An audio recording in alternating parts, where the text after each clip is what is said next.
Showtime. Oh, Dottie. I forgot.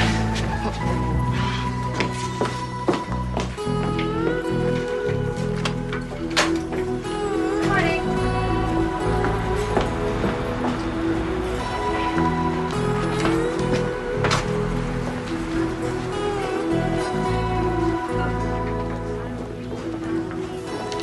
Hello, Mr. Slater. Hi.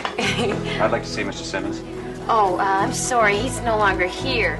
You have to see Mr. Cutler. Morning, Mr. Crimmins. Hi, morning, Miss Bailey. Did you check your figures against this? I gave you 7 cents off yesterday. Yes, sir. Oh, Mr. Cribbins, I'm ordering tickets for the livestock show. How many do you need? Just one. Okay. Your figures match today. Hi, Barbara. Still trying to get him into a conversation? Oh, great. I've only been trying for a year. Hello? I'll tell him right away. Mr. Cribbins, Mr. Cutler wants to see you in his office right away. Thank you.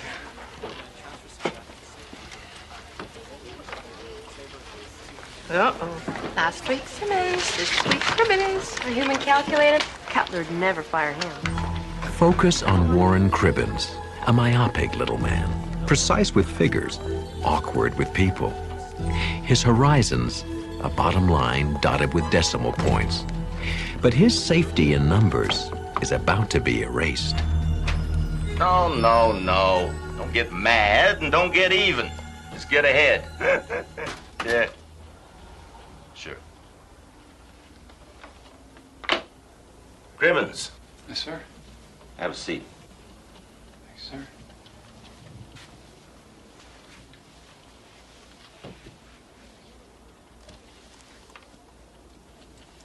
I'll get right to the point. You like your job? Yes, sir, very much, and I hope my work has been to your satisfaction, sir. Right down to the last decimal point. Oh, thank you, sir. Wish I could say that about everyone.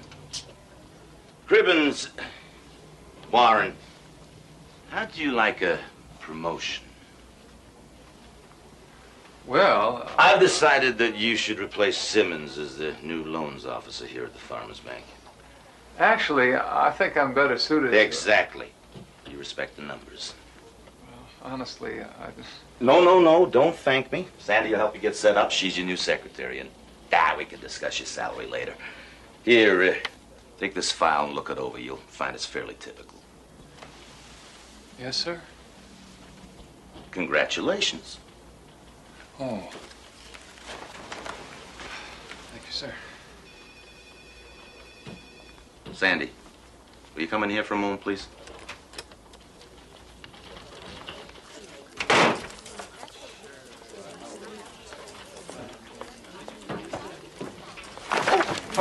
I'm sorry. I wasn't looking where I was going.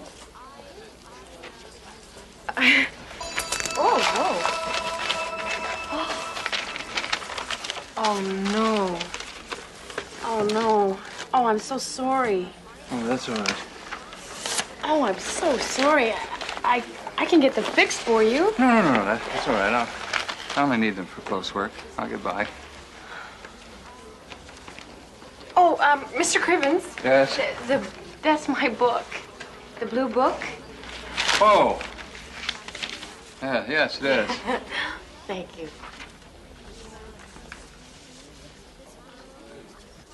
No, I did not take out your loan. You did.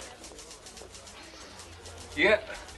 Yes, and you agreed to abide by the conditions of said loan. No, I can't do that. Mr. Simmons is no longer working here. I said that I can't do that, and Mr. Johnson, I would appreciate it if you would watch your language, Mr. Johnson. Mr. Johnson?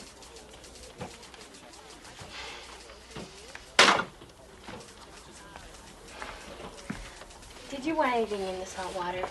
Oh, no, I have my own tea bags.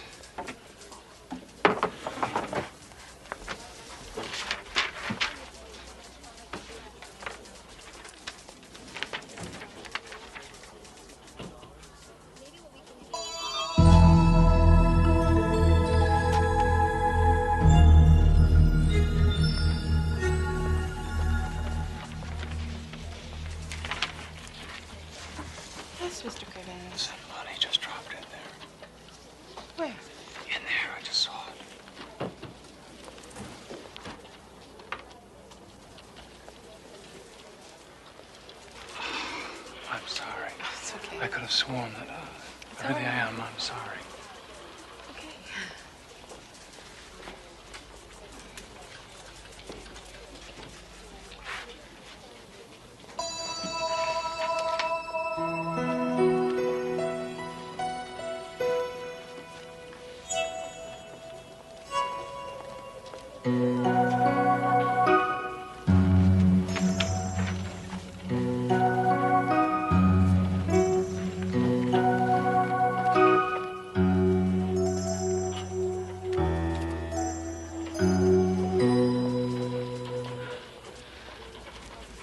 Thank you, Mr. Cribbins.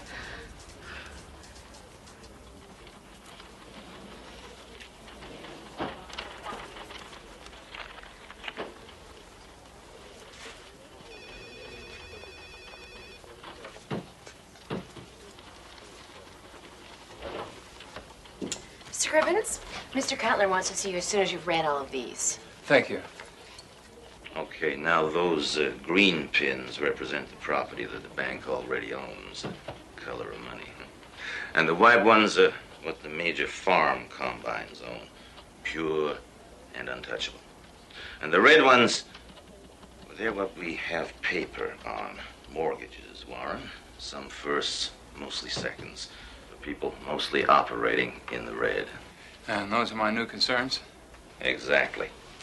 We have to call in all outstanding loans as they come due. I see, but what if they can't pay? Then we foreclose.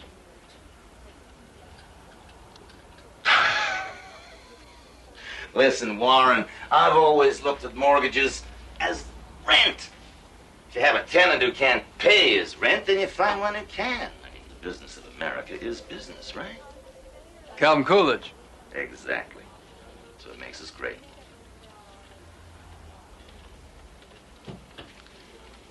Warren,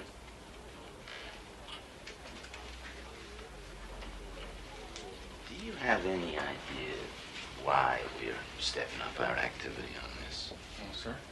Well, it has to do with the new state highway coming through. If you own land the government wants, it's like sitting on oil. Do you know where the new highway is going, sir? Oh, boy. If I knew that, Warren, I'd own this bank instead of working for it. Anyway, the more deeds we own, the better our chances. So let's start changing those red pins to green, Yes, AP. I'm afraid you're delinquent on your loan, Mr. Slater. A letter was sent advising you that grace period's over this week. You can extend it a little more, can't you? No, I'm afraid we can't do that. The business of America is business, Mr. Slater. The business of America is people. Or it should be. Please, Mr. Slater, let's not take this personally. This is just business.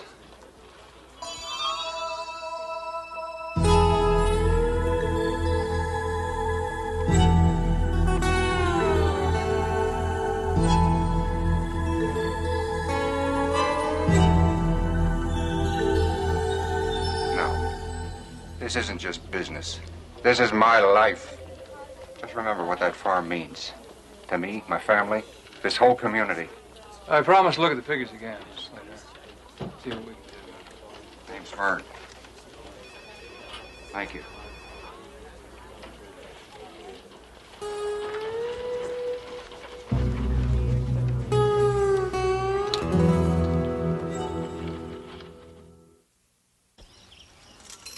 It's an enormous piece of property. Without us farmers, just dirt and dust.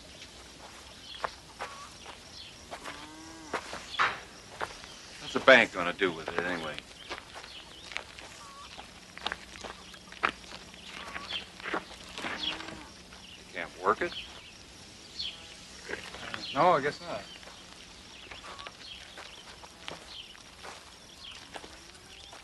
Adam, where's your mom? Mom! Emily!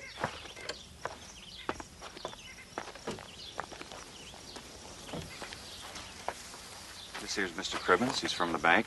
How do you do? Hello. Vern tells me you're going to figure a way to make things work.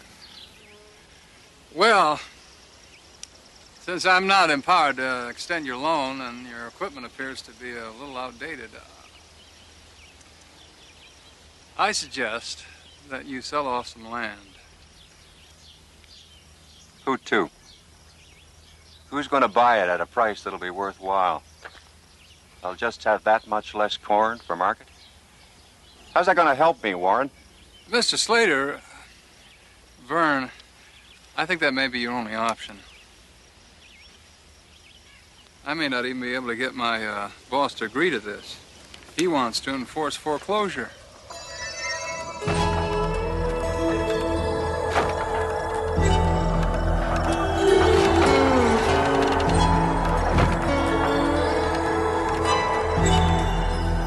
I think enforce is the key word here. Oh, please, just look this over and think about it. I ain't selling. You hear me, Warren? You go down to the bank, you tell them I ain't selling. Tell them loud and clear, Warren. You hear me? I got faith in you, Warren.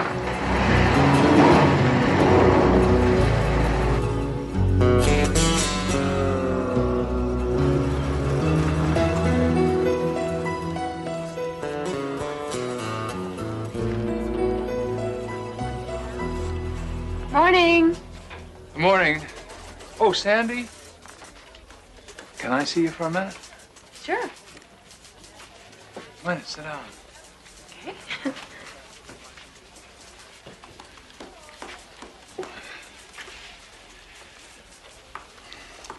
I have a question I'd like to ask you.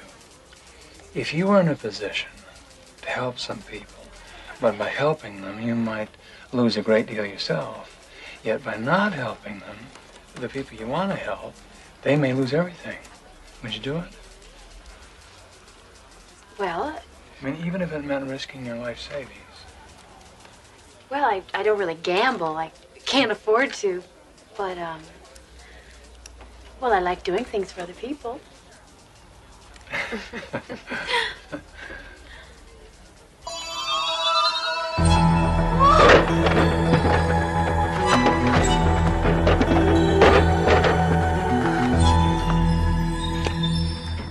Whoa, what's wrong?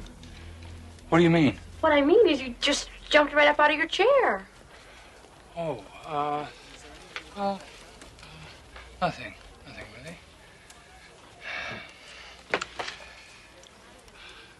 Oh, yes, would you do me a favor? I'll try. Would you draw out a cashier's check for this amount from my savings account? Sure, no problem. Anything else? Yes, there is one thing. Please, be very careful around the bank. You sound like my father. Please, be careful. Okay, I will. Thank you for your concern.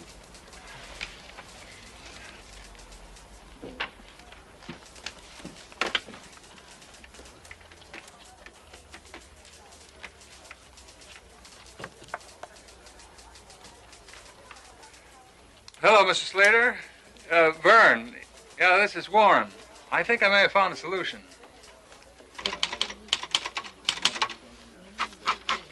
Vern, I think this may solve your problem.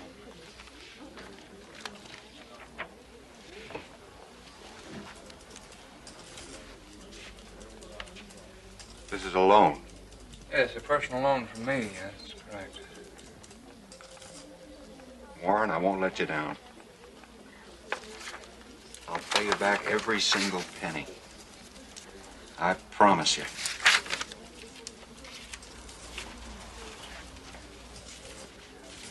Just deposited by 3, Warren. This is due day, you know. Don't worry, Vern. They let me cut in line here.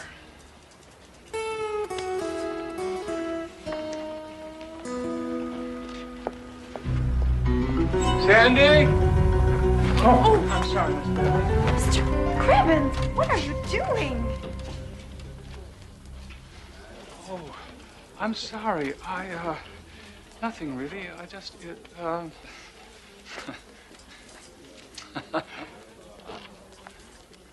I thought you were going to fall. I use this ladder all the time, and I've never fallen, not once. Oh, I don't understand. You were supposed to be careful. And I was. Oh, I nearly forgot. You're supposed to go see Mr. Cutler in his office. ASAP.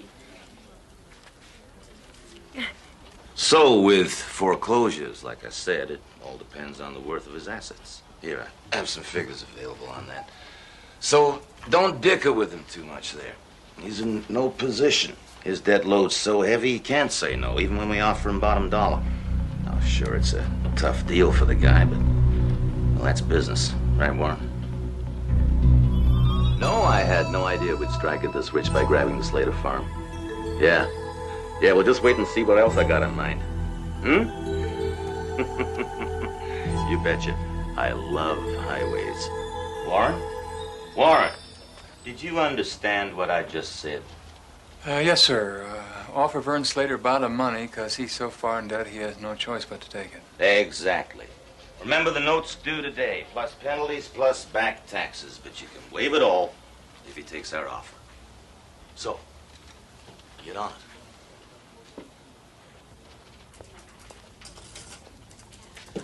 Everyone's closing and balancing. What did you want me to do with this cashier's check? I'm not sure, Sandy.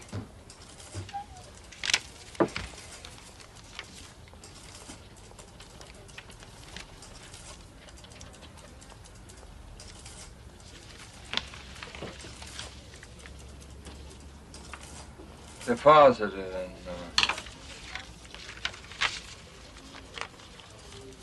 Vern Slater's account.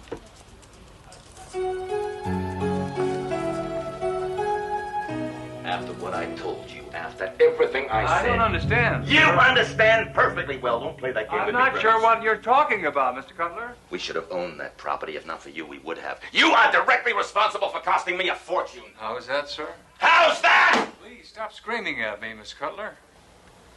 That new state highway is gonna cut straight through Slater's farm. Oh, really? You personally loaned him that money! You betrayed me, Cribbins. Well, I don't see it quite that way, sir. How do you see it? Aren't we the farmer's bank?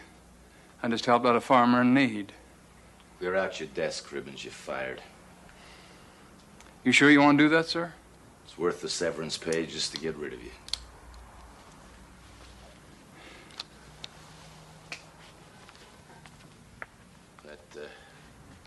That sign's crooked. Fix it.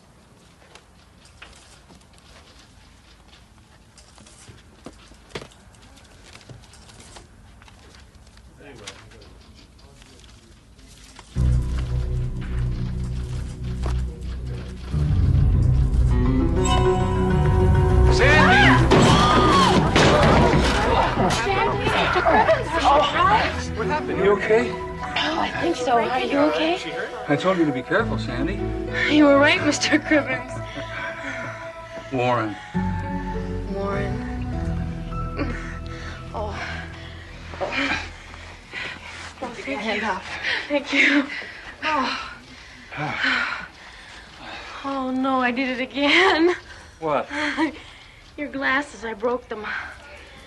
I think they're totally useless now. Well, that's all right, Sandy. I won't be needing them anymore.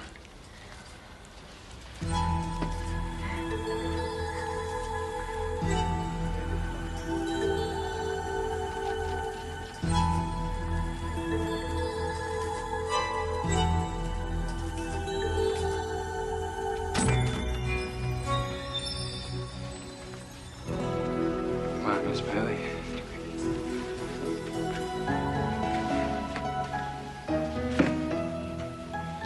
Accidents will happen, and Warren Cribbins had a lucky break.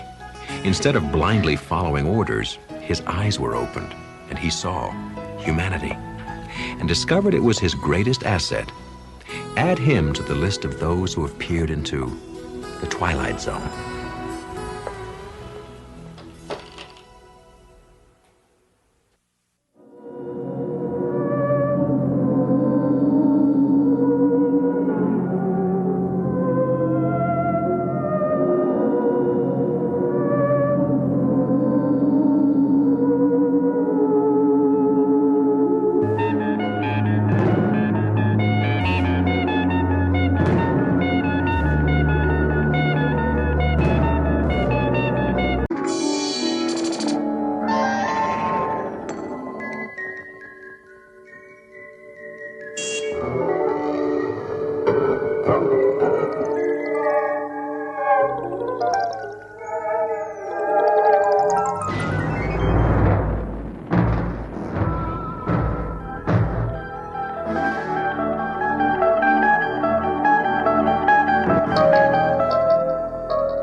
Alex. General? Hey, ranks later, all right?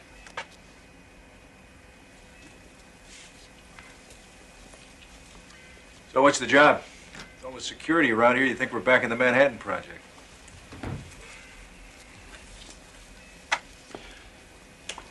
2 months ago, this was a research lab. Government contract, particle physics, that sort of thing. Nothing unusual. Then something happened. The research team was running a new experiment on wormholes, theoretical subspace corridors like black holes, go anywhere in the galaxy in a second. Things got out of hand. When they cleared away the rubble, they found what's on the other side of that wall. Here. Better put these on. They'll help a little, but try not to stare directly into it.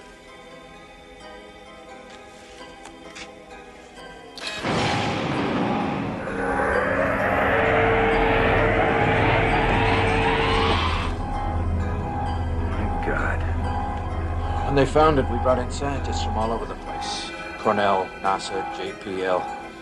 They've poked and prodded and scanned. The high IQ types from Caltech said terminology is irrelevant. I called it a gate. They didn't argue. Gate? To where? We don't know. Hell, we're not even sure how it got here. All the data from the experiment was wiped out in the explosion. But somehow that equipment in there is generating it, maintaining it. Well, we'll probably figure it out in time, but right now it's as if we've unlocked a door and forgotten the combination. So if we close it, we may not be able to open it again. We have to know what's on the other side of that wall, Alex. That's why we called you. The brass wants you to go in there.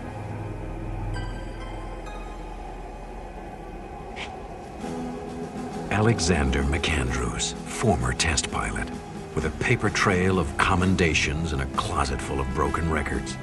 A man for whom the unknown is to be faced, not feared, conquered, not surrendered to. Alexander McAndrews, who is about to face yet another unknown.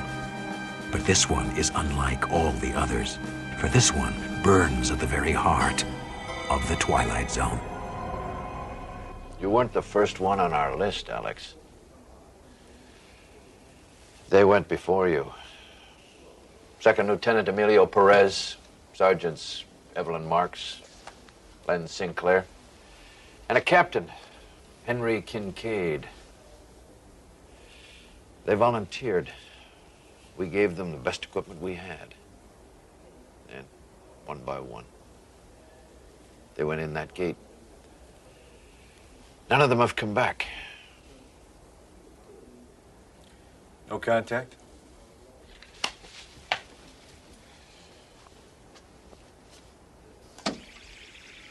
I'm through. It became gone. There's something here. Can you see it? Can.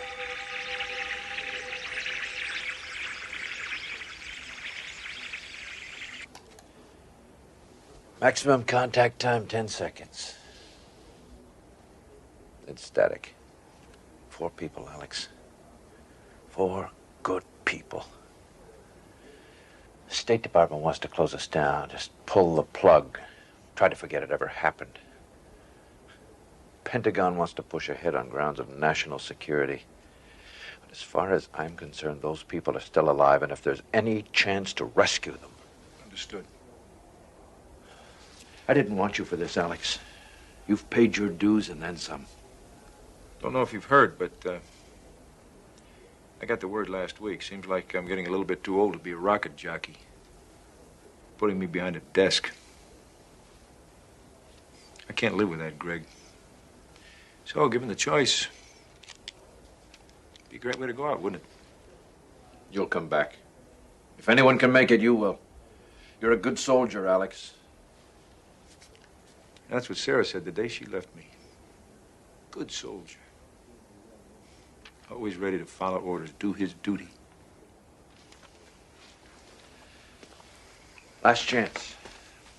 You don't have to do it. Look around, General. What else do I have? So where do I suit up? Systems check beginning by mark. No interference. Reading 5 by 5. Quarters up and running. All right. Read binary reprocessors. Field stable. Is there anyone you want me to? I'll see you soon.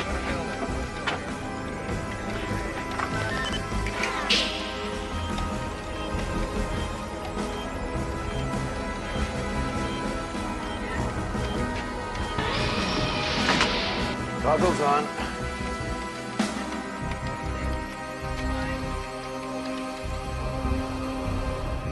Okay, ray shield.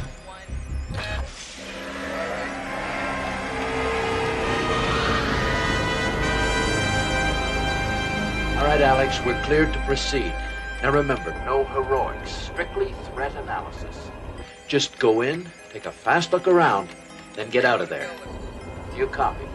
Affirmative, General. Entering the gate.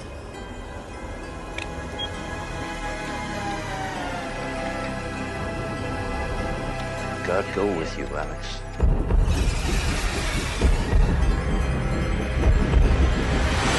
Pure white light. Have a sensor. Very, very fast.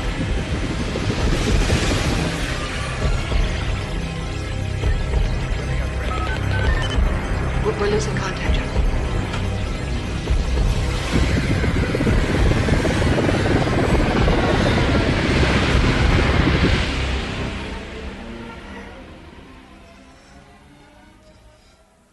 ComCon, this is McAndrews. Do you read? ComCon? I repeat, this is McAndrews. Do you copy, ComCon?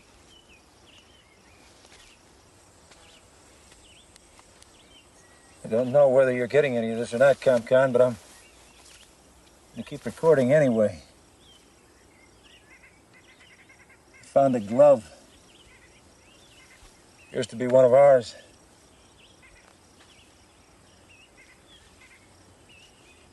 Atmosphere and environment seems similar to ours.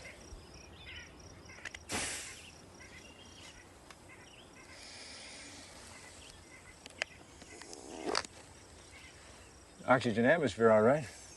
Sweet, cool, crisp air. I don't see any sign of the gate from this side. Perhaps it's not in the visible spectrum here. Moving on. I'll continue to log entries at 5-minute intervals. Still no communication, General. Boost the signal. Well, I'm trying, but I'm just not getting anything. Damn it, boost it some more. Come on, Alex, talk to me. Where the hell are you? Welcome, Major.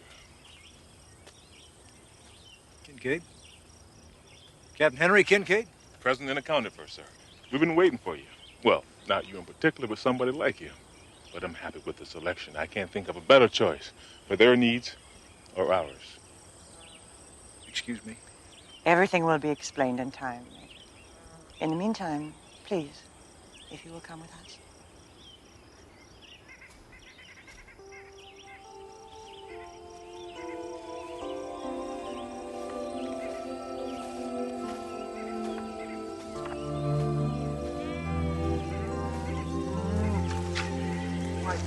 What is this place?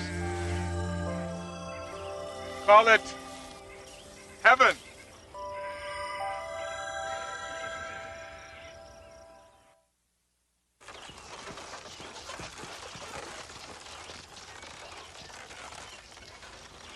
All I want is a simple answer to a simple question. Where are we? What is this place? Lieutenant Paris, sir. I'm the navigational specialist. I've been here about a week, and the stars... Well, Major, the stars are all wrong. I don't know where we are, but it's not Earth. And frankly, I don't think we're even in the same neighborhood anymore. Why haven't you tried to get back? We can't go back. We've surveyed the area. And as far as we can tell, the gate doesn't exist on this side. It only works one way, from there to here. And you just welcome everybody? It is my prerogative as leader of this community. We are a peaceful people, Major. Not suspicious. Of supplies, we have plenty, more than enough to share. If this has become an unintentional prison for you, please be assured we'll exert every effort to make it a pleasant one. There is much we have to offer.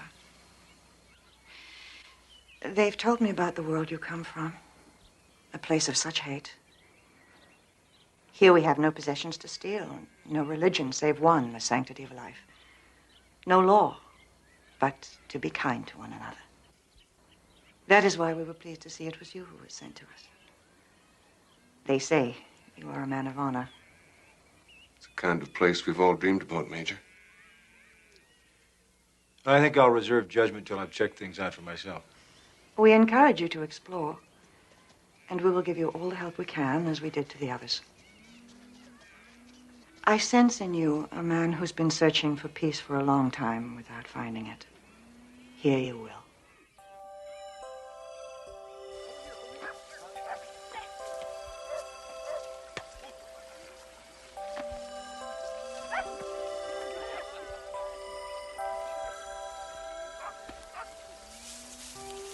You do not play, Major? Too old, I guess. That will change. I'm not quite as old as you think. Have you had any luck trying to find the way back? Don, you were right.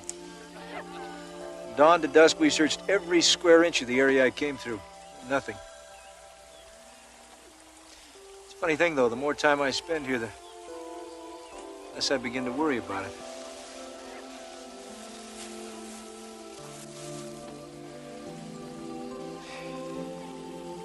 See, I've been a soldier all my life.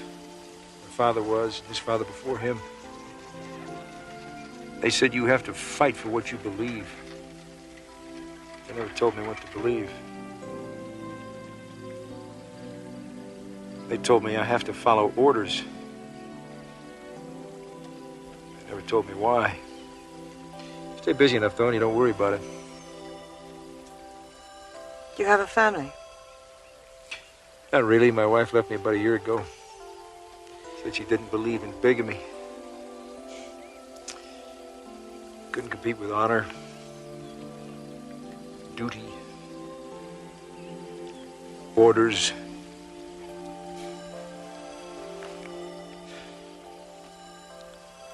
I'm glad you're here, Alex.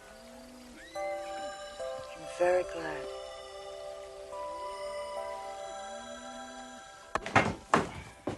Evening, Major. I think Alex will do for now. You seen Baron? She was here a little while ago. She'll be back in a few minutes. Thanks.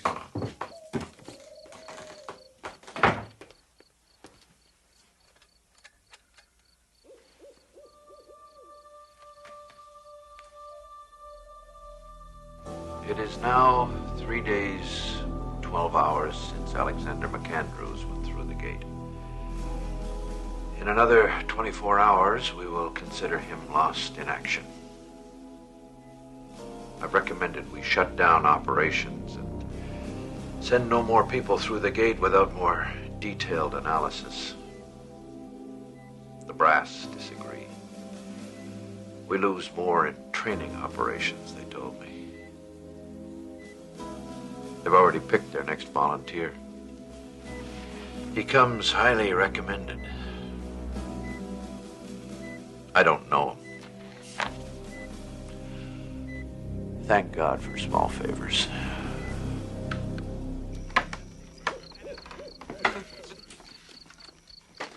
This place is having us is incredible. We love it here. You lied to me. Alex, please. You lied to me. You told me there was no way out, but there is. That gate's still there, all right? But it's only because of refraction you can only see it at night. So you made it a point to take me there only during the day, knowing that I wouldn't find anything. You decided to stay here and keep everybody else with you. We told you the truth the best way we could, Major. If we went back and reported what we found, this place would be swarming with troops and experts and God knows what else. They'd ruin it. That's garbage. Is it? You know how the military thinks. What do you think would happen if they got a hold of it? You could leave out some of the facts. They have ways of making any of us talk. Truth serums, you name it. Perfection is a fragile thing, Major. It doesn't survive the microscope. When we saw what kind of place this was, we took a vote. The decision was unanimous. We're not going back. This is Eden, Major. Would you want to be the one to bring the snake into the garden? You're forgetting something. I didn't vote. Now, you're younger than I am. Maybe you can forget your responsibility and your duty, but I can't. I'm going back. I'm afraid we can't allow that, Major.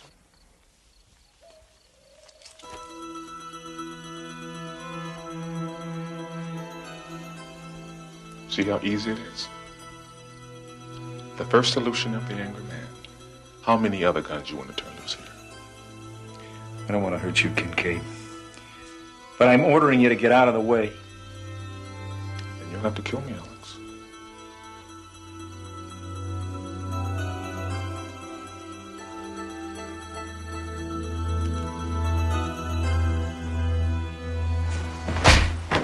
No! Alex!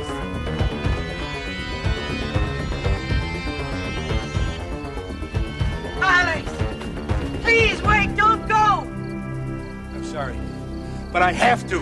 Why? You said yourself there was nothing back there for you! Because I'm a good soldier. That's all I've ever been. Maybe that's all I'll ever be.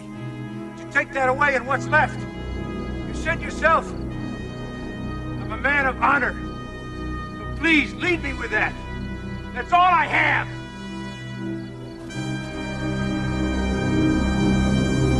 So you're convinced they're a totally agrarian society? Judging from everything I saw, yes. Any potential threat to security? No. Thank you, Major.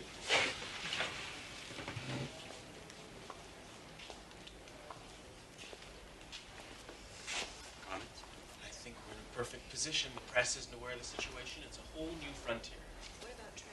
Good job, Alex. Stink. Technology advisors. You did what you had to. You followed orders. Yeah. Keep the guns in our hands. Yeah, I did that, didn't I? kind of like the symmetry of that. Well, I still think it's worth considering. I think you're overlooking the strategic value of this situation. The first strike potential is enormous. There's nowhere we couldn't hit with troops or tactical nukes in a hot second. Hell, we could even store the stuff up there, and no one could take it out with the first strike. Tell me something, Greg. Would you have let the snake into the Garden of Eden? Fortunately for me, that wasn't a decision I had to make. Why we have to go in now, so that we can call the shots. I mean, the Pentagon is dying for an opportunity like this, and we must prevent any kind of leaks whatsoever, or the whole thing is shot. What if we can open up more gates between their world and our Earth? We can use it as a transfer point for troops and material. Clandestine and preemptive actions could be achieved without detection. Alex! Alex, stop! What the hell are you doing? What are you doing? Hey, tell the brass that perfection is a fragile thing. Tell them I did my job. And tell them I retired. Stop! Move that! What's on?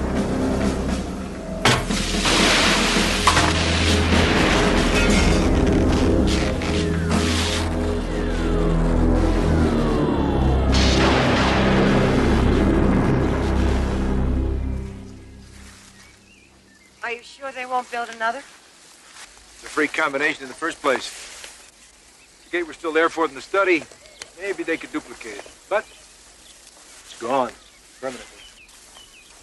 So what do you do now? For the moment, absolutely nothing. Major Alexander McAndrews, retired, who learned that there is a better world and that sometimes heaven is a place better left untouched by human hands. There may be one more commendation yet to come for the Major, one that says, for services rendered in the Twilight Zone.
Not so very long ago, before computerized toys and cathode rayed characters did our speaking and thinking for us, one of a storyteller's most important tools was imagination. The imagination of an audience. That was how it used to be, once upon a time. Maybe a few more minutes. No. No, I don't think so. I'd have thought, on a day like today, usually this time of year they arrive in herds. Used to be. Oh, it's all right. It's easier to say goodbye when there's no one to say it to. Maybe if we'd publicized it more. I'm afraid that my little books don't have much to say to the video generation. But a good story never becomes obsolete. Maybe a good story, but not the storyteller. Oh, nonsense. Well, we'll miss you at any rate. When does your house go on the market? Next week. Oh, I suppose I should be looking forward to it. My sister tells me that Arizona is very good for aching joints. Mm. Is story hour over? No, you haven't missed a thing. Oh, good. I'm looking for Hallie Parker. I'm Hallie Parker. Oh, great. I'm Nancy Harris. It's very nice to meet you. It's nice to meet you. Now, what can I do for you? You are a bit older than my usual group. No, well, actually, I'm here to ask a favor. Would you sign this for me? For my son. He loves all of your books, but this one is his favorite. He's read it 1,000 times. I'd be happy to. Have a pen? Oh, sure. It's a surprise for him? Sort of. He can't come himself.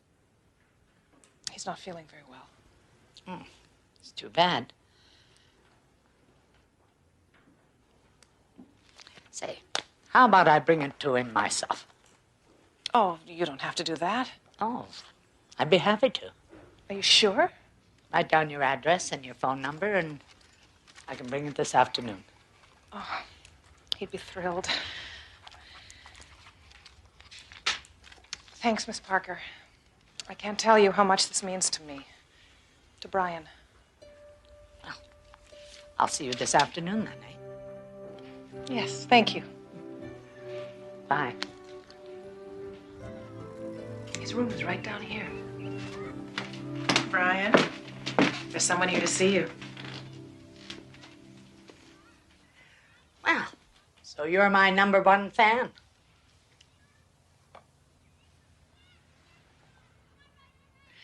She's a writer. Do you know what she writes? Well, let me give you a hint. What's your favorite book? Creatures in the Closet?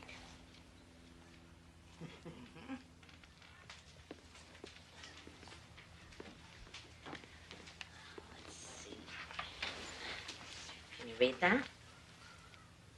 To Brian, who I'm sure always picks up his toys and always puts away his clothes, and who certainly never, ever, ever has creatures in his closet. With kindest wishes. What's that? That's me, Hallie Parker. What do you say, Brian? Gosh, thanks, Miss Parker. You're very welcome. Want me to read you a story? I can read. Of course you can. What would you like to read to me? You can if you want.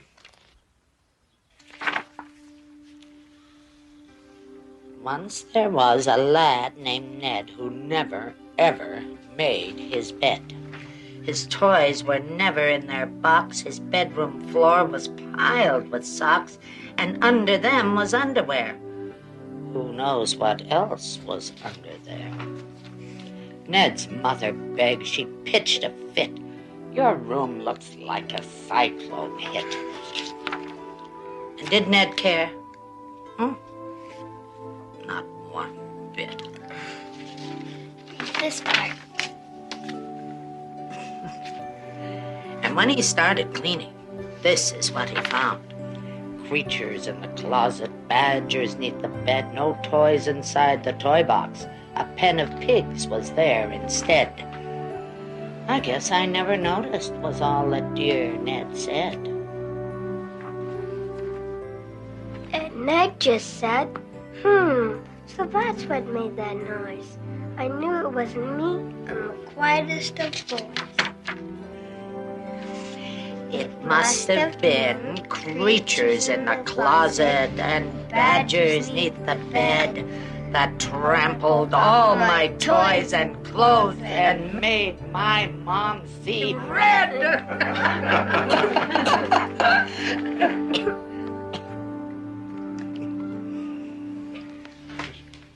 He has to go to sleep now. Oh, Mom. Oh, no, that's enough excitement for one day. Can you come back again? Well, I don't know, Brian. I'm going away. I'm moving to another place, and it's a little far away.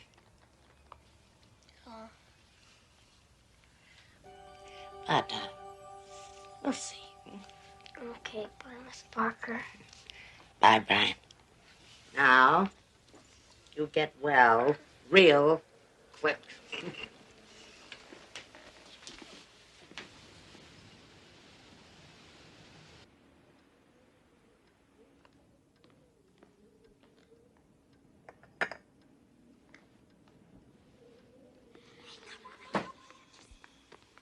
Hello?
Who's there?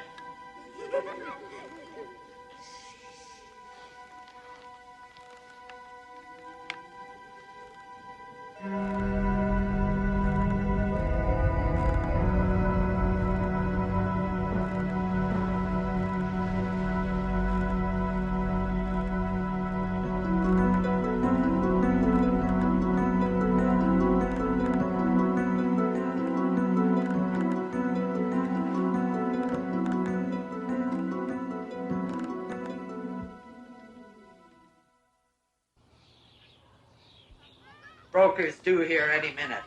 Young couple. She says they're looking for a fixer-upper. Okay, I guess. The neighborhood children are pulling all kinds of tricks on me, and I...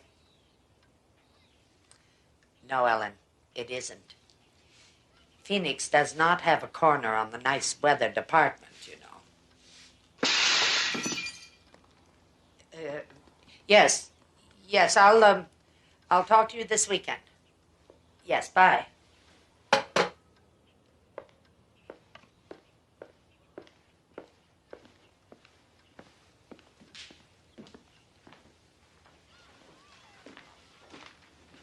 Oh, no.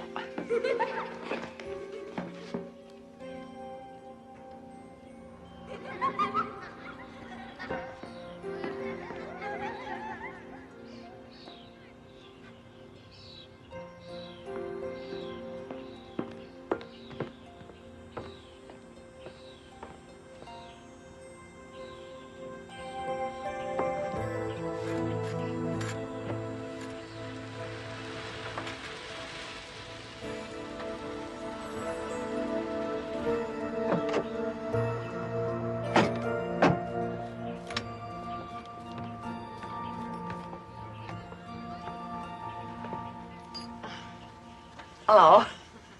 Have an accident? No, just some neighborhood children, so. Does that happen a lot around here? It's normally a very quiet area, isn't it, Miss Parker? Oh, yes, very quiet, very, very nice. Anyway, Paige and Martin Glazer, this is Miss Hallie Parker. Well, I imagine that you've knocked some baseballs into living rooms in your day, eh, Mr. Glazer? I've never been one for sports. Anyway, shall we get started?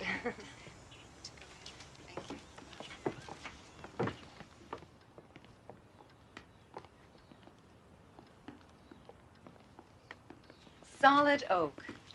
And not a nick or a splinter in it. So that you can slide down the banisters sometimes if you want to. Gee, Miss Parker, I hope we're not keeping you from anything. No, no, not at all. Shall we move on?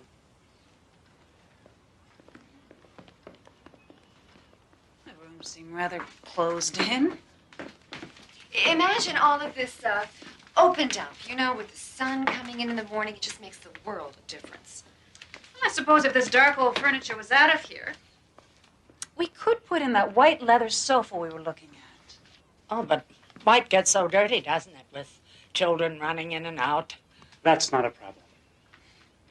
We're not planning on children. Next room? I know it seems tiny in here, but it's all the books that make it feel so small. Still very dark, though. I'm thinking skylight and some throw pillows, a pale, soft gray carpet. You could even knock out this side wall. It would make a whole new room. So many memories. We're standing in a bit of history, you know. I mean, Miss Parker wrote all her famous children's books in this room, at this very desk. Didn't you, Miss Parker? Oh, yes, Perhaps you're familiar with some of the titles? I doubt it. No? Well, they escaped me at the moment, too. Anyway, onward and upward.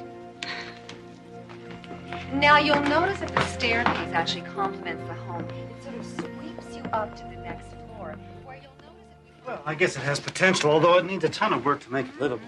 Well, of course you're right, but that's half the fun, isn't it? Breathing new life into an old place. Oh! All I need is kids running into my house all day. Is this what you call a quiet neighborhood? Oh, well, it's normally a very... Well, it's only children with their playthings. I told you this place gave me a bad feeling.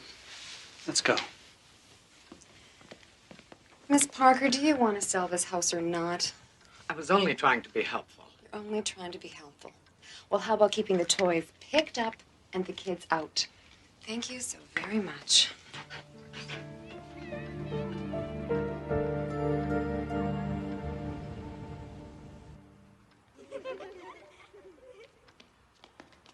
Who's there?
Hello. Mrs. Harris, this is Holly Parker. Holly Parker? You remember I came by to see Brian last week. Oh, yes, of course. Oh, I'm sorry to bother you so late, but I thought that you'd want me to call. I've had some trouble with pranks from the neighborhood children. Maybe some of them go to school with Brian. I don't know, but one of them has taken his book. What are you talking about? The book that I autographed for him. Miss Parker, Brian's dead.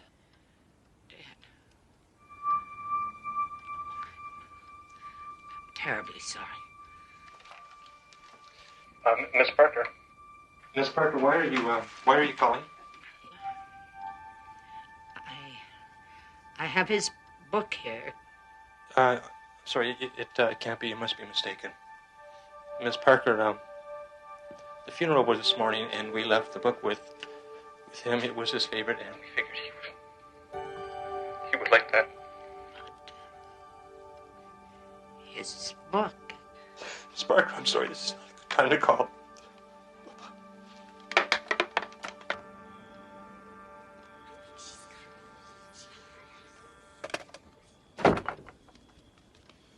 Who's that?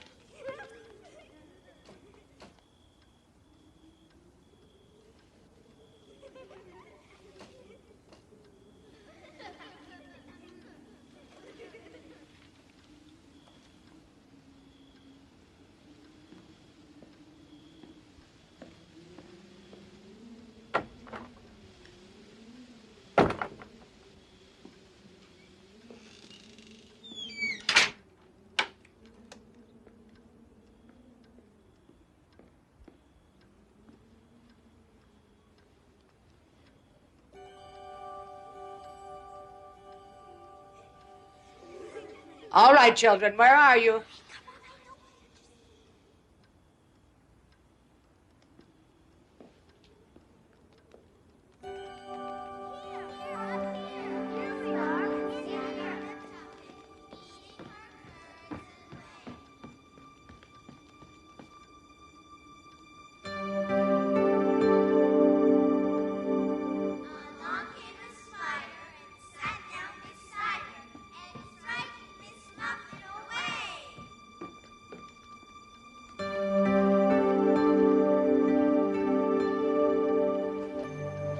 Don't go, Miss Parker.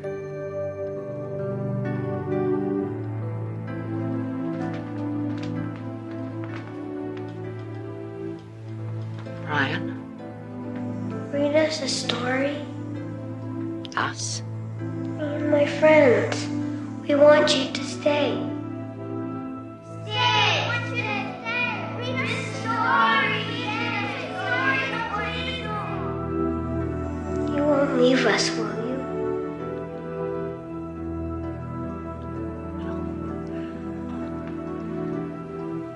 Of course not. Promise.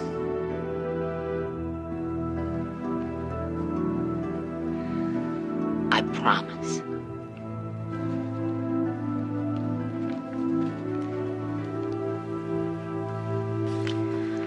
Once there was a lad named Ned who never, ever made his bed. His toys were never in their box. His bedroom floor was piled with socks, and under them was underwear. Who knows what else was under there?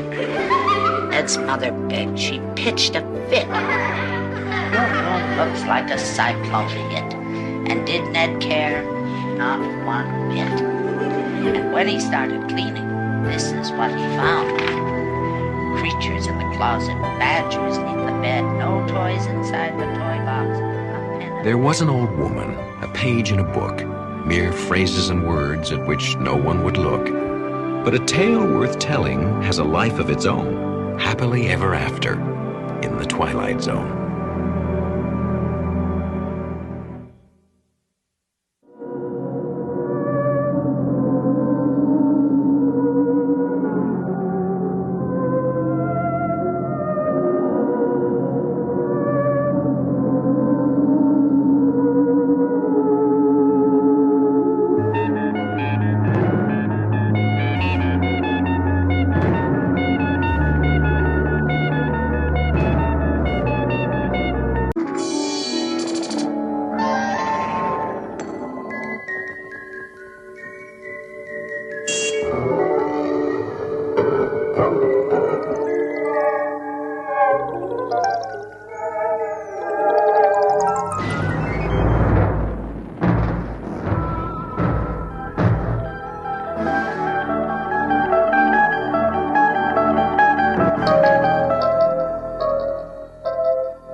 It's been said that all good things come to those who wait. This is Willie Gardner, a man whose lifetime of waiting is about to end.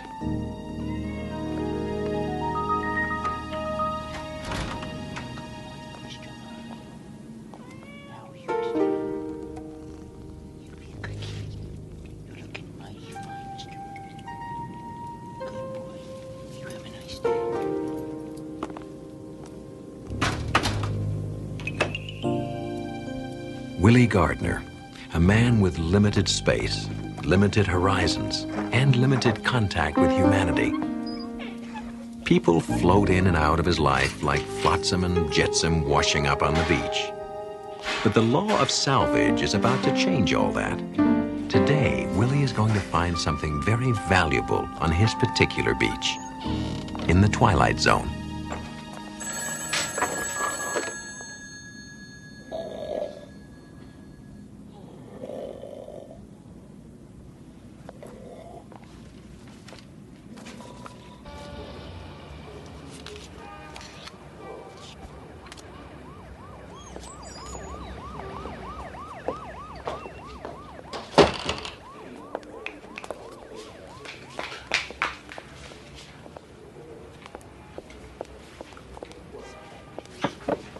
Hi, Willie. Why? Candy. Candy, right. I was just wondering, Willie. You don't mind that I call you Willie, do you? I don't mind. I was just wondering if you'd like to go for a walk or take in a movie, something nice. You mean go out? Me and you? Yeah. Well, I don't get it. I mean, we don't even talk other than you need change for the payphone or something. Well, sometimes it takes time to get to know someone. You know what I mean? I don't know. Well, okay, if that's the way you feel. No, wait. Hey, I really would like to go out with you. That'd be real nice. Yeah, really? Yeah, we could go for a walk. How about tonight? Yeah, sure. As long as you got $50. Nobody rides for free, Willie. Haha, very funny.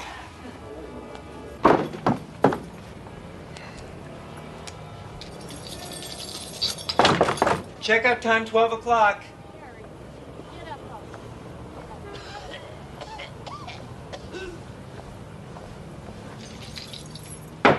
Checkout time, 12 o'clock. Good morning, Mrs. Kudaba. How are you today? Good morning. I'm just fine, Mr. Gardner. And how are you? Fine, thank you. About the rent, I'm sorry I'm late again, and I know that. But you see, my checks is late. I understand. Mrs. Kudaba, does it ever bother you? I mean, being around all these one-nighters? Where can I move for my social security? I guess you're right. Mrs. Kudaba, yeah, don't worry about the rent. If the landlord asks for it again, I'll cover for you. Such a nice boy, Billy. You know what? You should find a nice girl, get married, have some kids. Unfortunately, I don't get to meet many nice girls around here, Mrs. Kudaba. Well, that's a shame. That's all I can say. That's all right. It's no problem. Bye.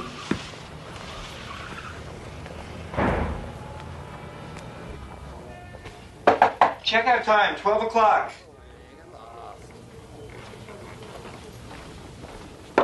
Checkout time.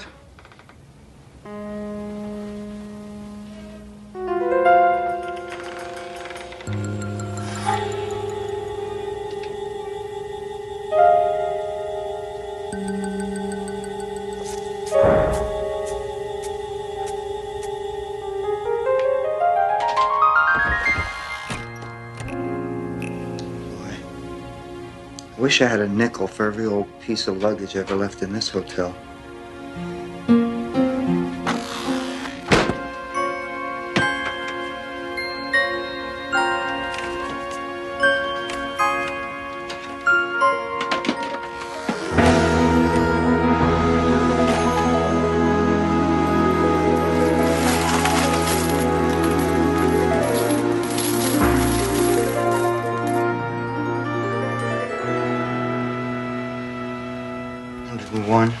102, 103, 104, 105, 106, 107, 108, 109, 110.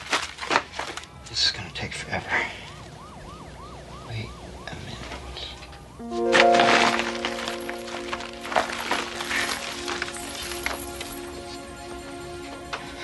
I wish I had an ice-cold root beer, just like I used to have when I was a kid.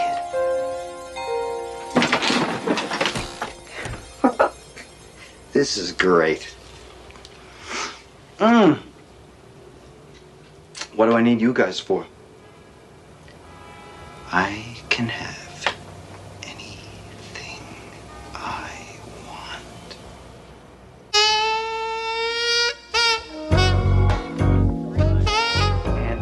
And this is my new bedspread. It's what they call a blend. It's 50% something and 50% something else, but you'd be surprised. It almost feels like real fur. Mary, I don't mean to be rude, but I'm expecting some other guests. Hey, you leave? How's it going? Fine, Annie. Just fine. Thanks for coming. Hi, Candy. Hi, Willie. Thanks for inviting us.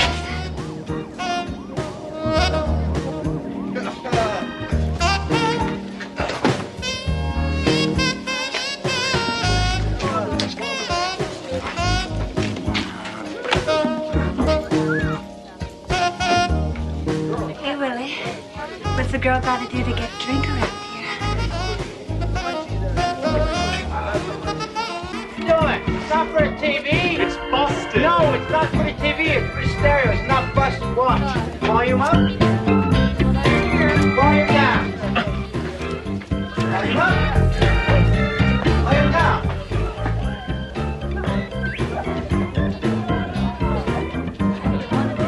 Hey, Willie, that's a real cool stereo, man. How come I never seen it before? Well, maybe you just never noticed it before. You never had no party before. Well, that could be it. You're a funny guy, Willie. I never knew that about you. Well, there's a lot you don't know about me. Really? You son of a gun. You really know your wine. Thank you very much. It's a real bouquet. Thanks. It's positively lousy with bouquet. Listen, if you like it that much, why don't you take a bottle when you're ready to leave? No kidding. Sure, take two if you like. Gee, thanks. Hey, that's really generous of you, Willie. That's nothing.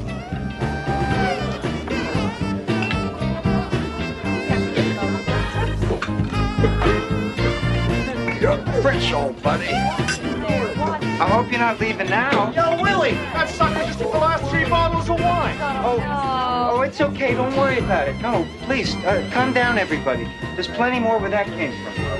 I'll go get it. Oh, I'll go with you. No, that's okay. You stay here and enjoy yourself. I'll just be a minute.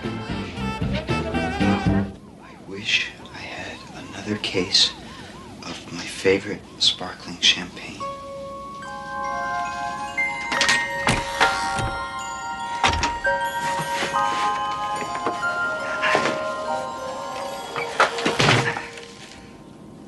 Thank you. Thank you very much.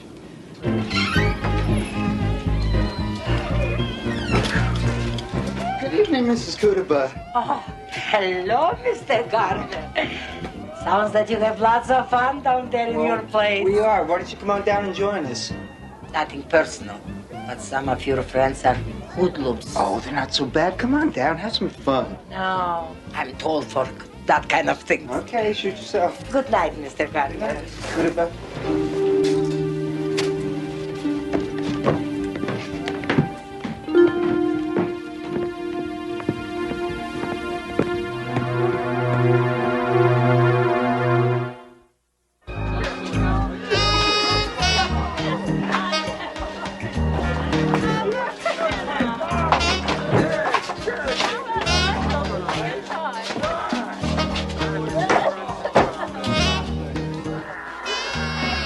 Kind of stuffy in here. Why don't we go someplace where we can talk? Okay.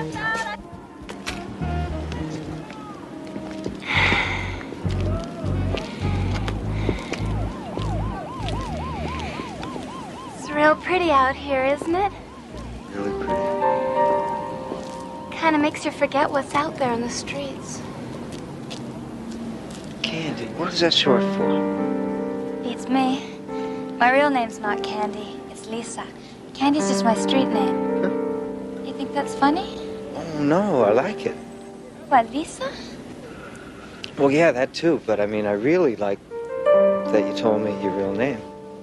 Yeah, well, listen, Willie. What's a nice guy like you doing without a girlfriend? Don't you like girls?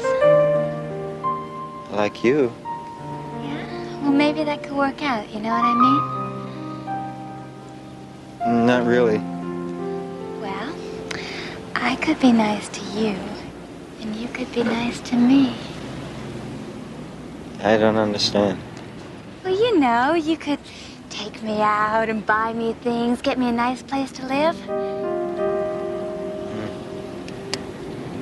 Buy you things. Get you a nice place to live. Yeah, you could even stay there sometimes.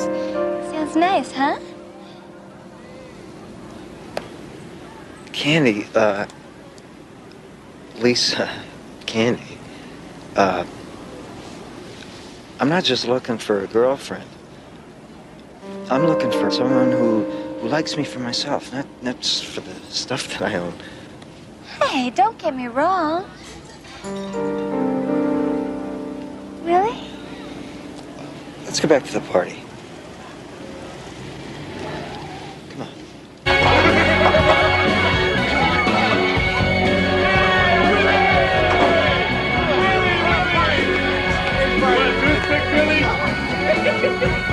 You throw a great party, Willie.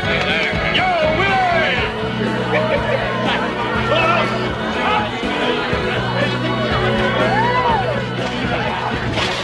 Let's go.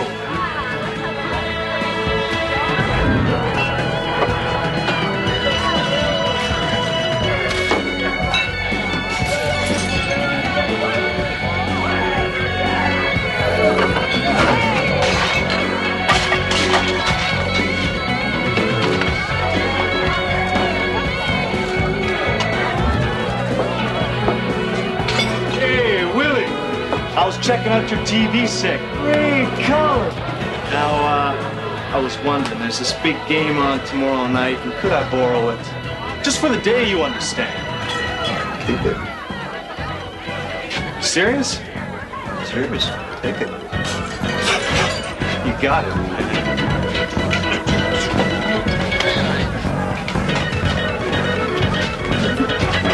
Thanks, man.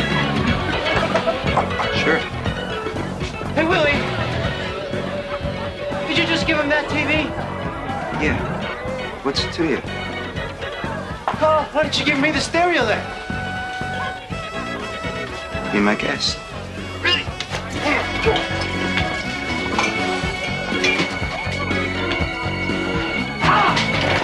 Real easy. All right, stereo baby. Thanks, Willie. Hey, Willie, how about this vase? Take them. Go ahead, all of you. Knock yourselves out. Take whatever you want, and then just leave me alone, okay?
You're still my friend, aren't you?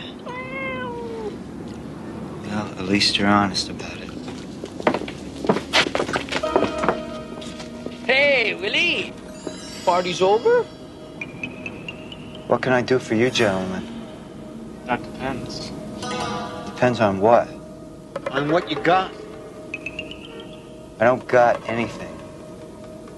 It's late. I appreciate you dropping by. Hey! You shouldn't be so rude to your friends, Willie. You're not my friends.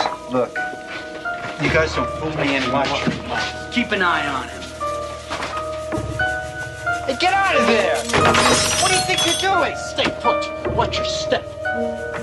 What are you guys looking for? Wrong piece of whatever you got going. I ain't got nothing going.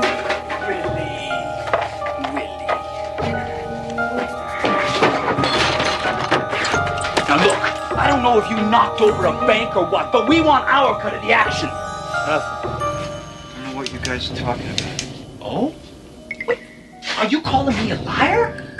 Did Willie here just call me a liar? Sounded like it to me. Well, this insults me, Willie. I do not like when people call me a liar. Willie. Now look, I'm gonna make this real simple for you, Willie. You come across with whatever it is that you got, or I will cut your heart out and show it to you before you hit the ground. Okay, I get the idea. Smart boy, Willie. Now, what do you got for us? I got this for you. Get him!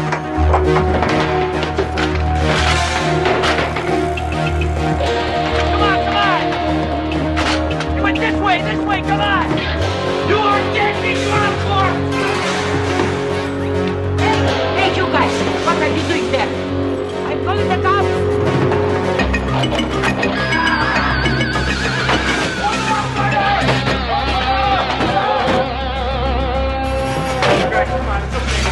Hey, come on!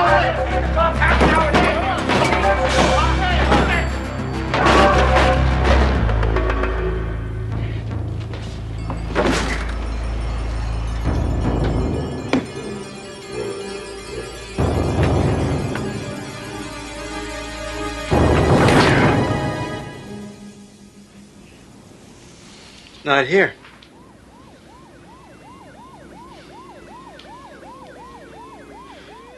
I can't take another fall, man. I'm still on parole. You're on your own, Danny. I'm out of here. Hey! Where'd the guy go? Can't just disappear.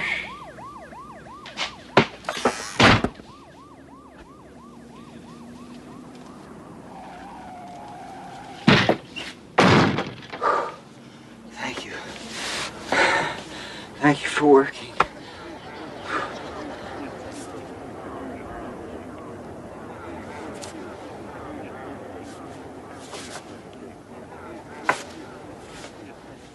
Hey!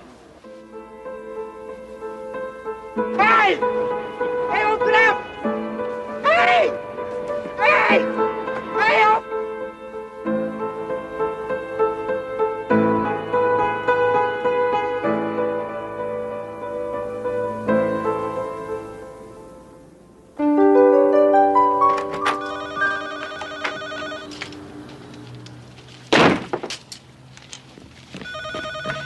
Hello?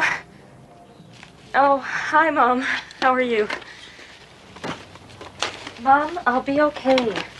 I'm not the first girl to get dumped for someone else. Can't we talk about this later? Besides, I think we've discussed this topic a few hundred times. You don't think I want to find a decent guy to spend my life with? I wish. I'll call you later, Mom. Bye.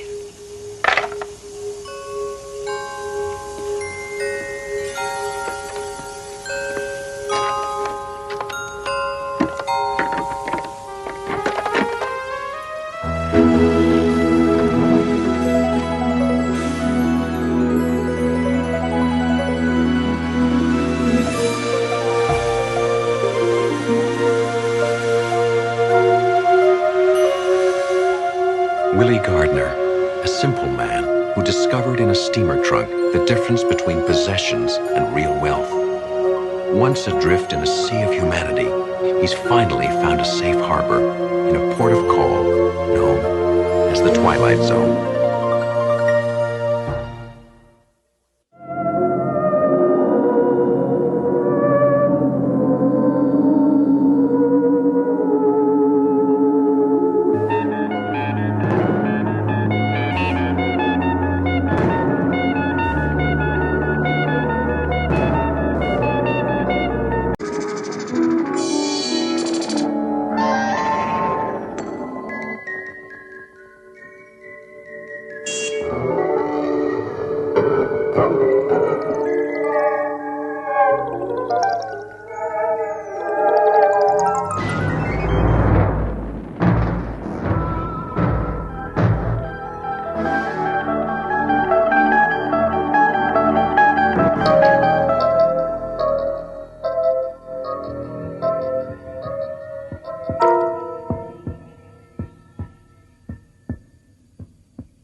Welcome back, Mr. Bennett.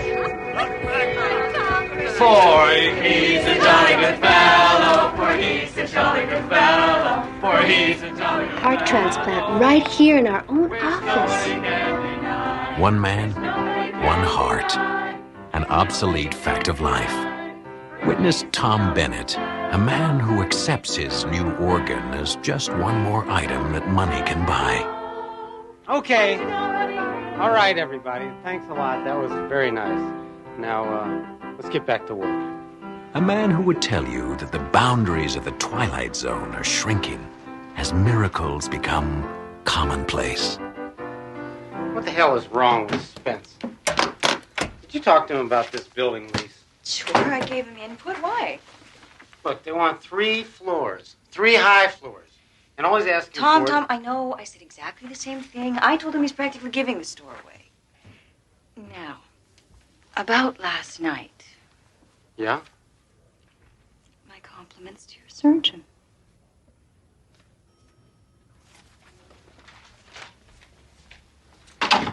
Hey. Hey, guy. Welcome back. Place hasn't been the same without our killer shark. Yeah, I noticed that. 60,000 feet at $2 a foot.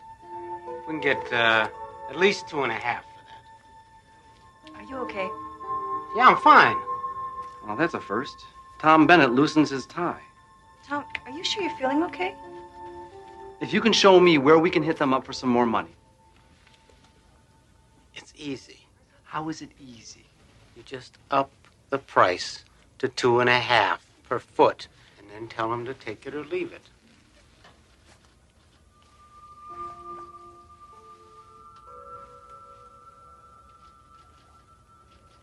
Did you ever own a pair of really good boots? Excuse me? Yeah, the kind of boot that fits around your foot like it's always belonged there. Don't look at me. If it doesn't have 3-inch heels, I'm not interested. Where are you going? Be right back. I'm gonna go buy a pair. You're gonna buy some boots. Tom, we're in the middle of something here now. Yeah. You wanna come along? Tom. You're serious, aren't you? Sure. Okay. Let's go get them boots, partner.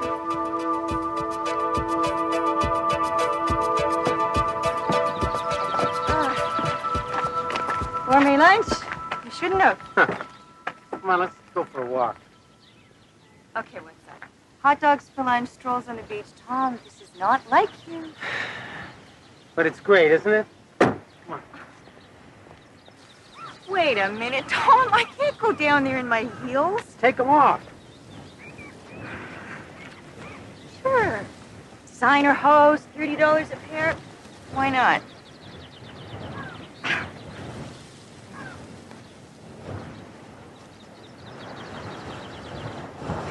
Nice, huh? Yeah, Tom, I really have to get back.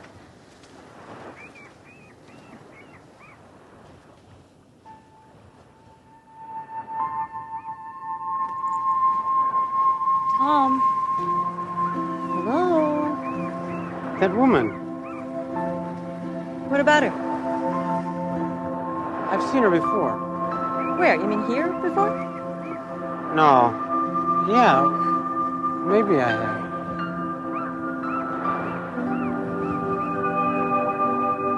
While I can appreciate your firm's situation, I'm certain that you can also appreciate ours. If you wish to continue as a tenant... Excuse me.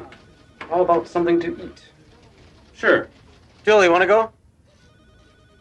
Thanks. I think I'll pass this time. The terms I have outlined are the best we can offer in the current rental market. Unfortunately, there's no room for negotiation. That's good.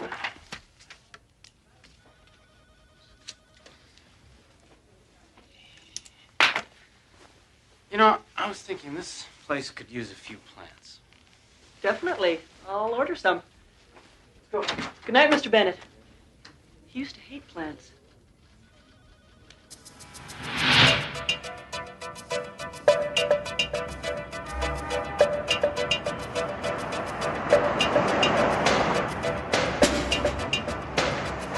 Where are we headed?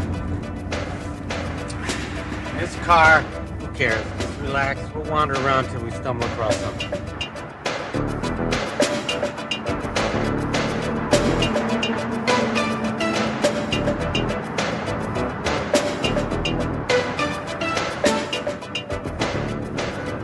Okay, what's going on? Told you, just wandering. For an hour? Look, I know you like driving this car, Tom, but I'm starving. Hey, bear with me. I feel lucky. Jesus. Now, that wasn't wandering. Tom. I don't know. I just felt like going in this direction. Tom, when you have a heart transplant, it's got to be a shock to your whole system, you know? Did they warn you about anything like, temporary craziness?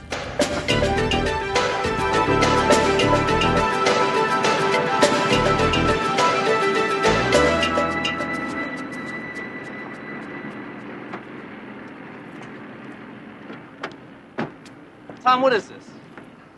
This is dinner.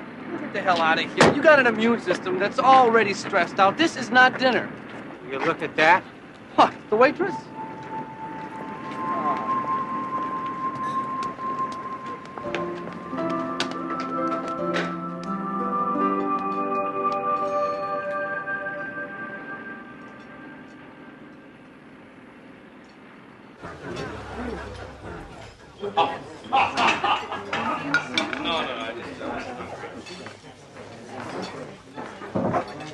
What are we doing here? Come on, it's a nice place. I want to get to know that waitress.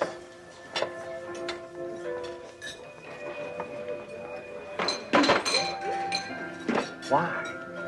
I don't know. There's something about her. It's like she's somebody I want to talk to. Mister, is there some reason you've been staring at me since you walked in here? I didn't mean to make you uncomfortable. Look, this is going to come from nowhere, but will you have dinner with me? No. Just dinner. Honest. Sorry, I'm booked up till Christmas. I'm serious. I think we have something in common. Take a chance. Tomorrow night. Or the next night. I know some great restaurants. Thanks, but no thanks.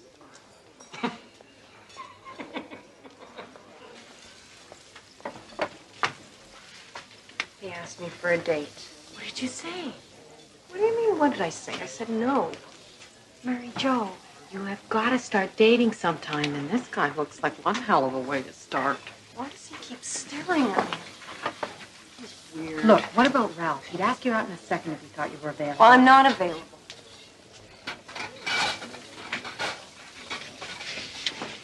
Honey, Jamie's dead. You aren't.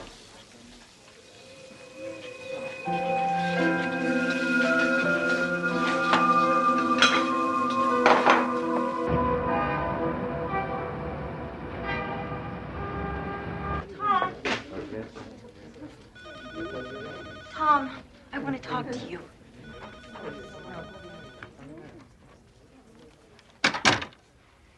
Okay, Agreed. We have no claims on each other, fine. But I will not be humiliated. Huh? By a waitress? In some greasy spoon, Tom? Hey, I go in there for lunch a couple of days a week. That's it. So what's the attraction? The ambiance or the cuisine? Both. I like the food and I'm comfortable there. I feel good there. Which is strange considering nobody likes me. Least of all your waitress, I presume. She's not my waitress anymore. Mary Jo refuses to serve me. Which is just the kind of challenge you like. Wrong. As a matter of fact, I keep telling myself this is stupid. What are you doing there?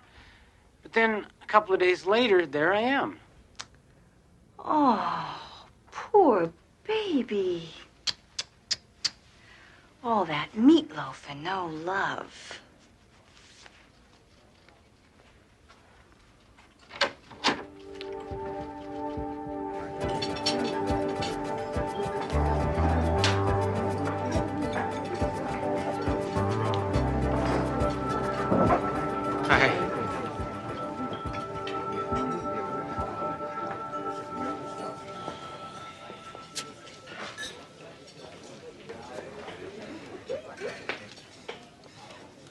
How about a piece of that cherry pie? No.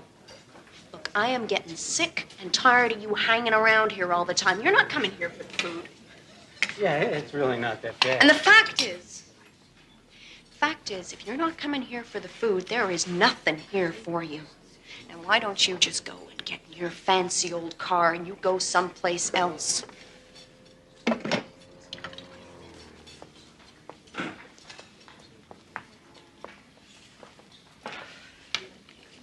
Don't you get the message?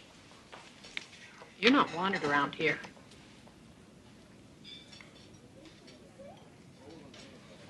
Come here. It's not that you're not a nice man, it's just that, well, you gotta understand.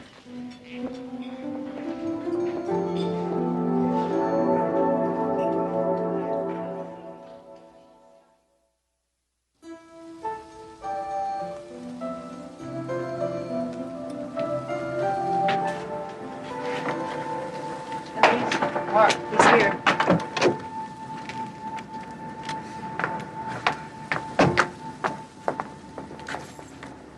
I gotta go. Night.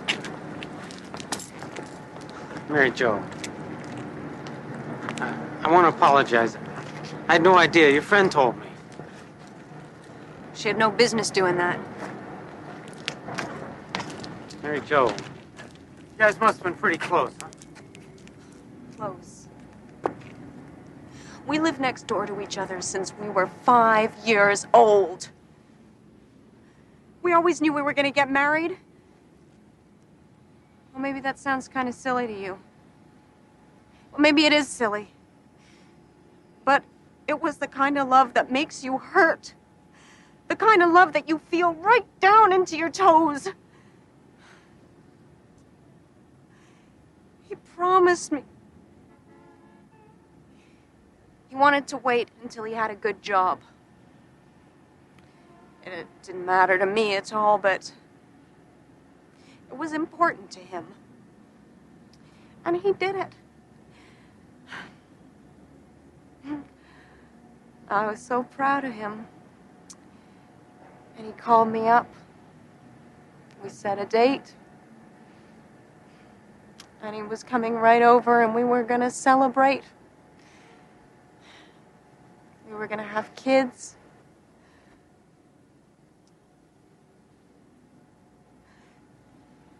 They said he drove off the road. And they took him to the hospital.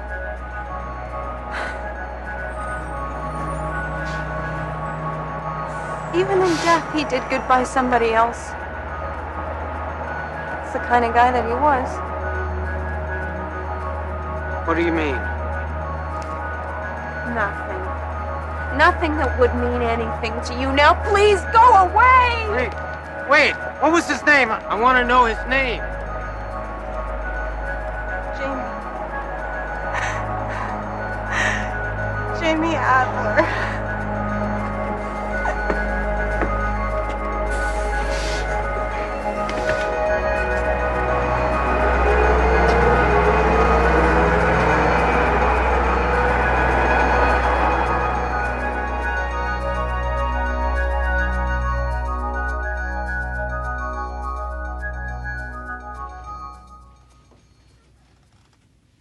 Thank you, Doctor. Yeah, I appreciate it. Of course, strictly confidential, I understand.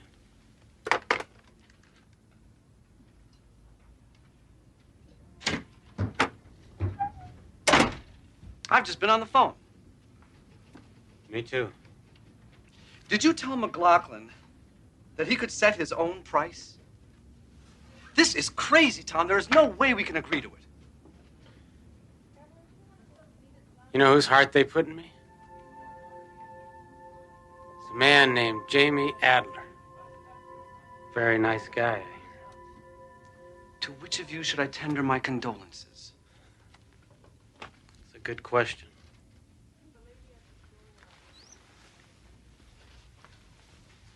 Where the hell are you going now? I don't know. Going for a walk. Look, Tom. If you don't shape up, you're going to lose everything. The house, the job, the car. I got rid of that car.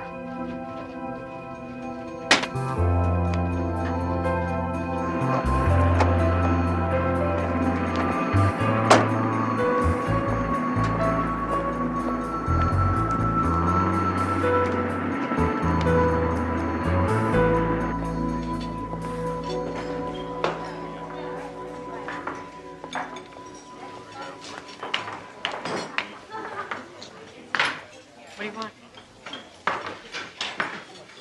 Coffee?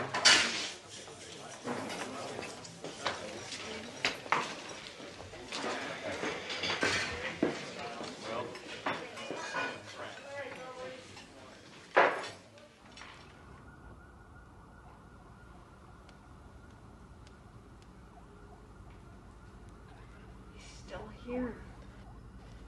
Yep, he is. What does he want? After 5 cups of coffee, donut? I think he wants to talk to you. Sure is patient. I think if we went away for the weekend now, he'd still be here Monday morning waiting. What should I do? Follow your heart.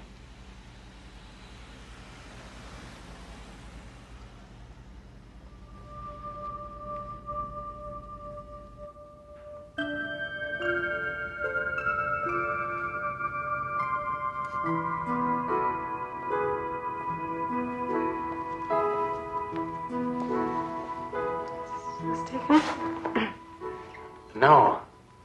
Please.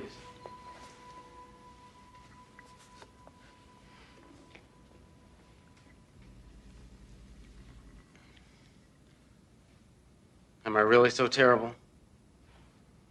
It's nothing to do with you. You'd be surprised.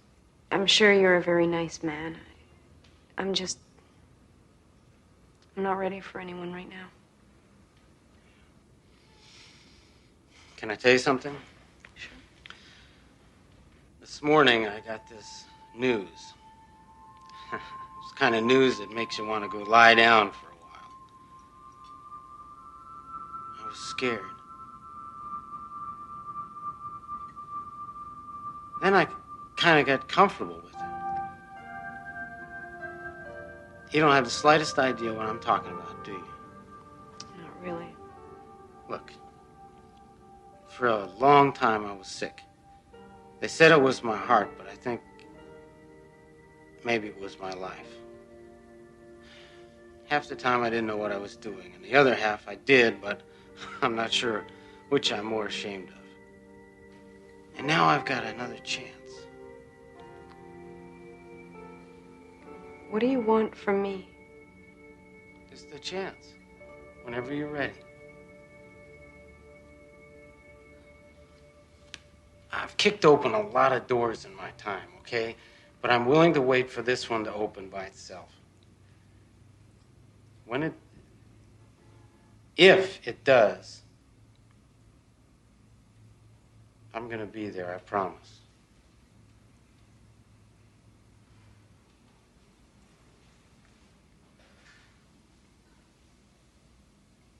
Well, at least let me buy you a piece of pie.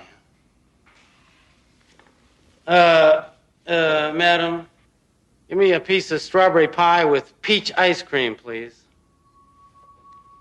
That's my favorite. How did you know that? Lucky guess? You're a strange one. I warn you, I'm not an easy person at times. Oh, really? Jamie made me a promise, too. He said that he would always be with me. Yeah, I kind of suspected that. Well, he meant it, I'm sure. And, I'll keep my promise. Cross my heart. A philosopher once wrote, "The heart has its reasons that reason does not know." Perhaps he was born knowing that truth. Or perhaps, like Mr. Tom Bennett, he discovered it with a little help from the Twilight Zone.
On the frontier, any frontier, there can be little margin for error. Just as the first covered wagons making their way across the American desert had a finite supply of food and water, so too on this even vaster frontier are there laws that must be strictly observed. Thomas Barton has been piloting emergency dispatch ships for 5 years. He has never been faced with this particular law of the frontier. Until now.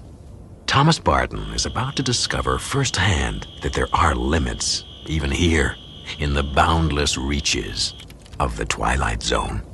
Computational error, unauthorized payload. Computational error, unauthorized payload. Fuel supply insufficient for mission completion at present mass.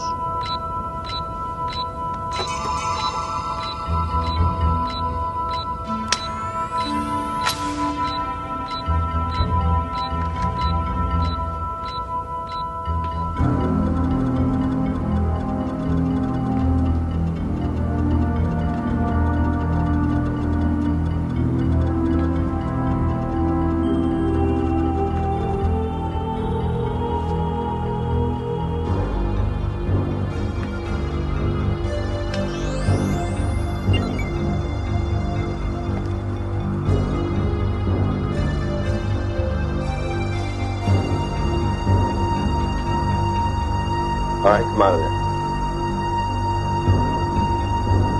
I said come out of there.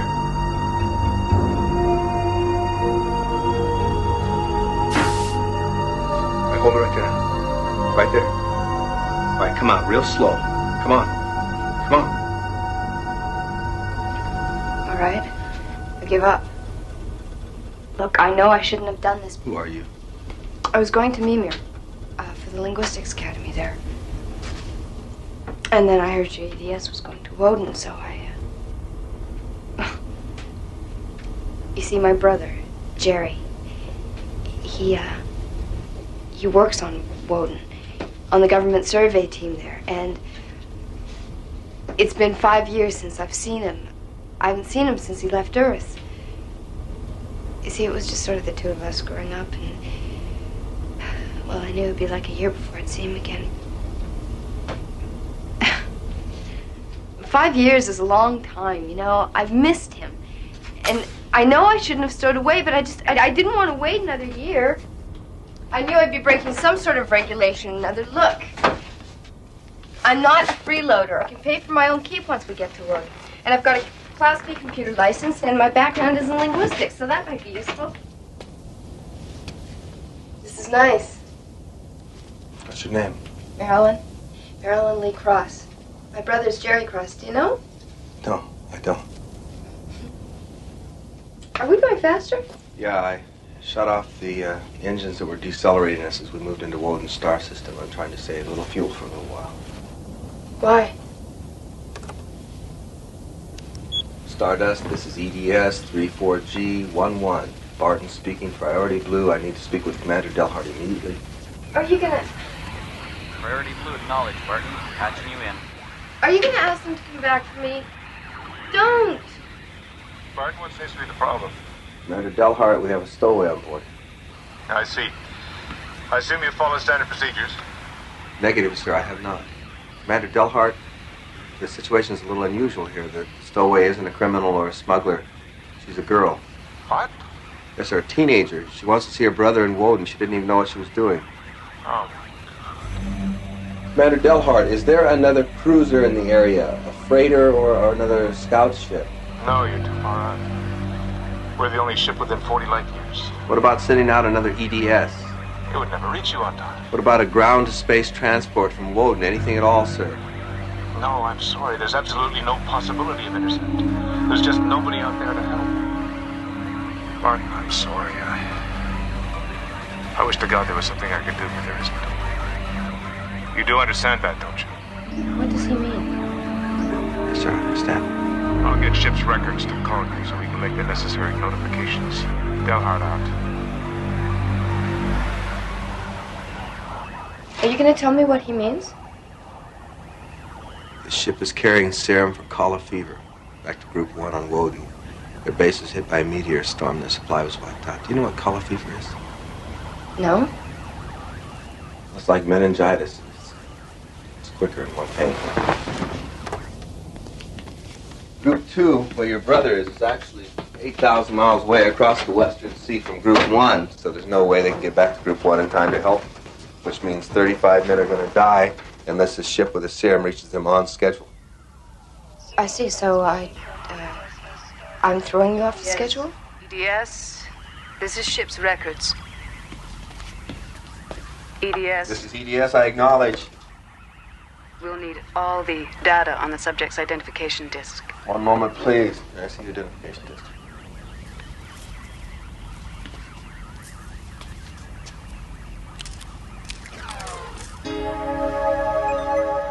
ID number T837-Y41, name Marilyn Lee Cross, date of birth July 7th, 2040, place of birth Grand Rapids, Michigan, American Commonwealth, Earth. Original destination. Port City, Mimir. Time of execution. What? What does she mean? At what time was the stowaway ejected from the ship? I'll inform you later. Ejected? She can't be serious. Now listen to me. It's my fault because I should have told you as soon as I found you. And I thought maybe once I contacted Delhart could do something about it. I don't know. If you eject me, I'll die. I realize that. Warning. Fuel supply insufficient for mission completion. Moving to condition yellow.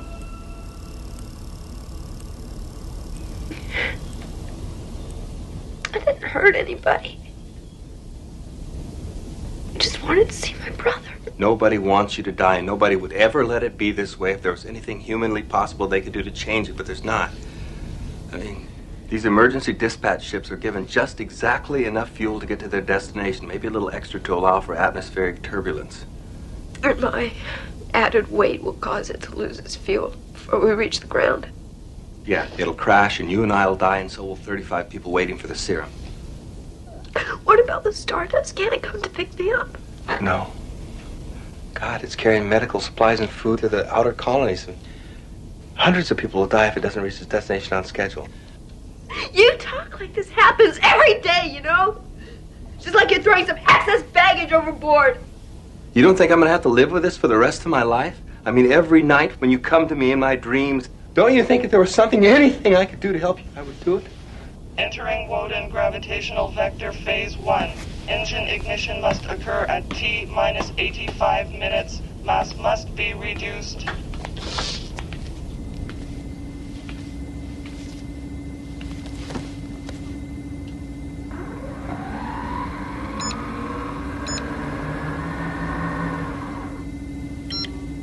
It's all just numbers, isn't it? Ratios. Equations. It's nothing personal. It's just mathematics. Yeah, you're right.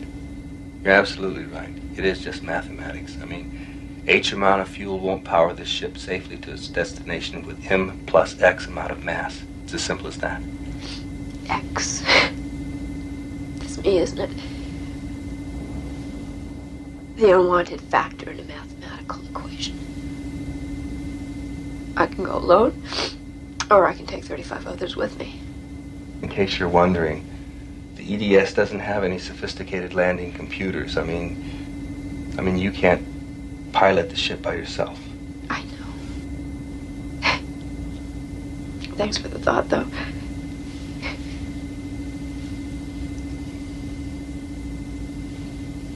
Isn't there anything else? What, jettison? These things are designed pretty lean. I mean, there's hardly an extra kilogram.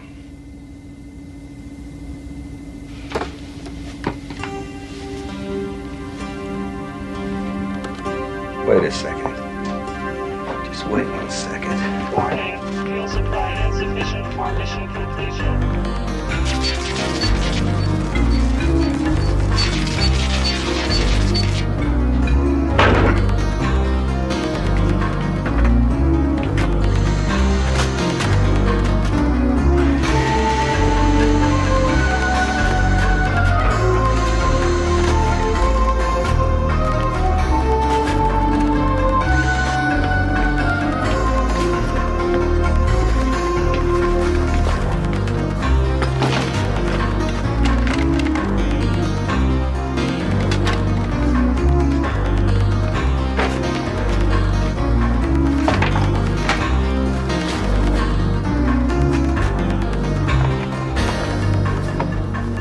Enough? Well, we'll soon find out.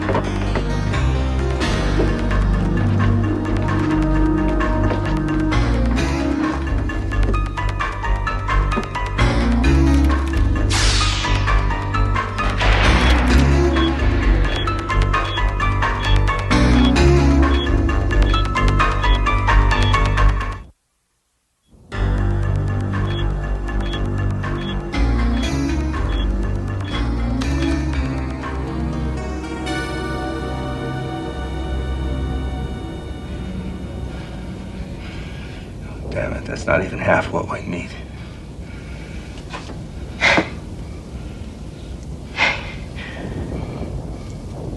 How long do I have before I have to leave? I have to reactivate the engines and start deceleration by 1900 hours. That's less than an hour. Oh, God, how did this happen so fast? It's different out here. I mean, it's not like Earth. The frontier's so vast that there's no margin for error out here. I mean, you make a mistake, there's nobody can help you. Entering Woden gravitational vector. Phase 2 engine ignition must occur at T minus 75 minutes. You want to talk to him? Your brother? Do you want to talk to your brother? I think we're within range now. Yes. EDS 34G11 to Group 2 on Woden, please copy. Group 2, Woden. We copy EDS. Jerry Cross, please. It's urgent. Jerry? No, he went out on a reconnaissance mission. He won't be back for a while yet. Over. Please notify him as soon as possible, then signal us. It's urgent. EDS out.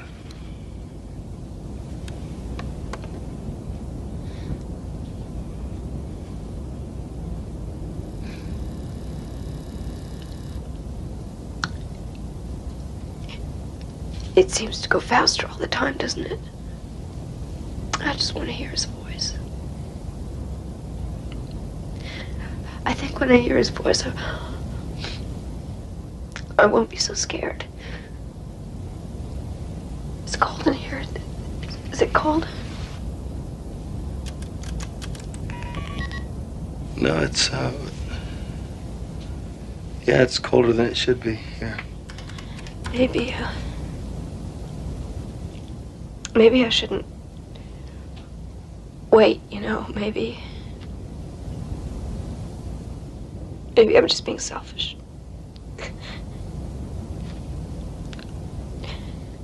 Maybe it would be better for Jerry if you told him afterward.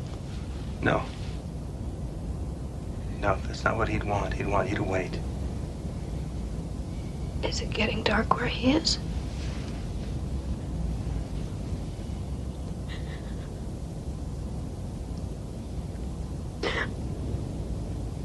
I've heard everyone I love. I've been so stupid, so selfish. It wasn't your fault. It really wasn't your fault at all, and they'll understand that. I'll never be able to tell them. I never took them for granted.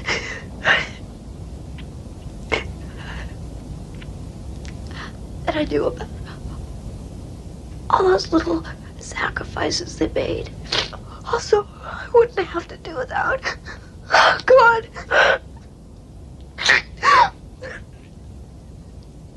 Never being able to tell them how much I love them. They know.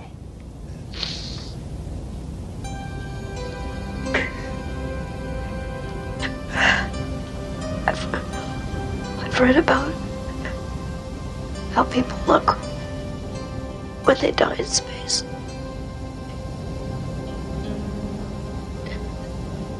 But I didn't do anything. I didn't do anything to die for. Please, I know you didn't. I know you didn't, and I know you're not to blame, and I'm sorry. Do you understand me? I am so sorry.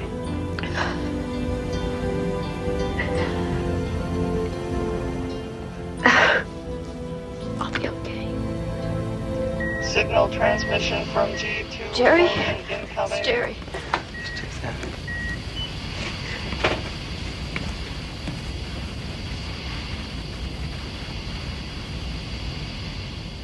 Cross here, what is it? EDS, come in. Gerald Cross here. Jerry? I wanted to see you. Marilyn? Is that you? What are you doing on an EDS? I wanted to see you, Jerry, so I hid on the ship. You hid? The stowaway. I didn't know what it would mean. Oh, Marilyn, what have you done? I didn't mean to hurt you, Jerry. I just wanted to see I'm sorry, don't cry, sis. I didn't mean it to sound that way. It's just that it's unfair. It's because of me. Oh, don't feel like that, Jerry. Don't let me go knowing you feel like that. EDS, have you called Stardust? Is there anything? There's nothing he can do, Jerry. He tried everything. No one can help me now, I know that. I just wanted to say goodbye, Jerry. The planet's starting to swing. We're losing contact with the base now. Jerry, You're fading away, so I have to say goodbye now. But maybe we'll see each other again. I'll be nothing you can see, but I'll be there. Always think of me like that. Always. Always like that. Never any other way. Goodbye, Jerry. I love you. Marilyn, I love you.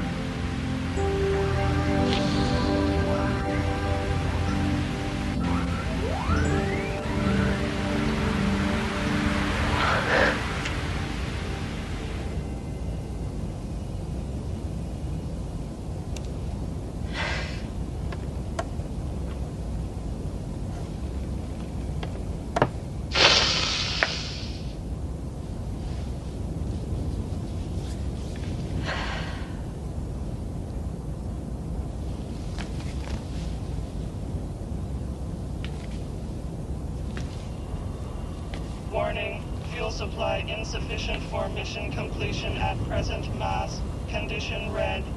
Mission status in jeopardy. Condition red.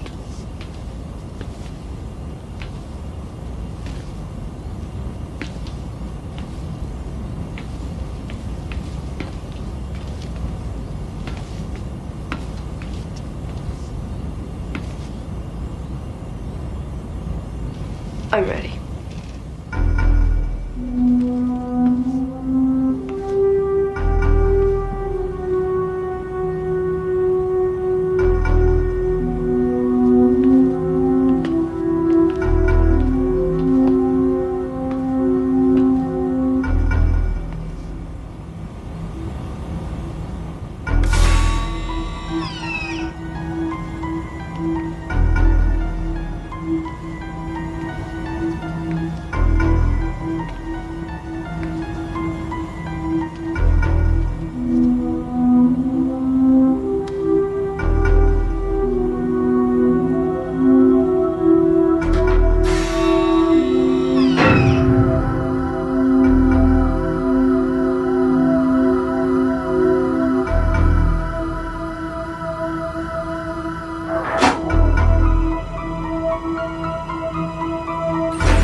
Entering Odin gravitational vector. Phase 3 engine ignition must occur at T-3 minutes. All systems functioning normally.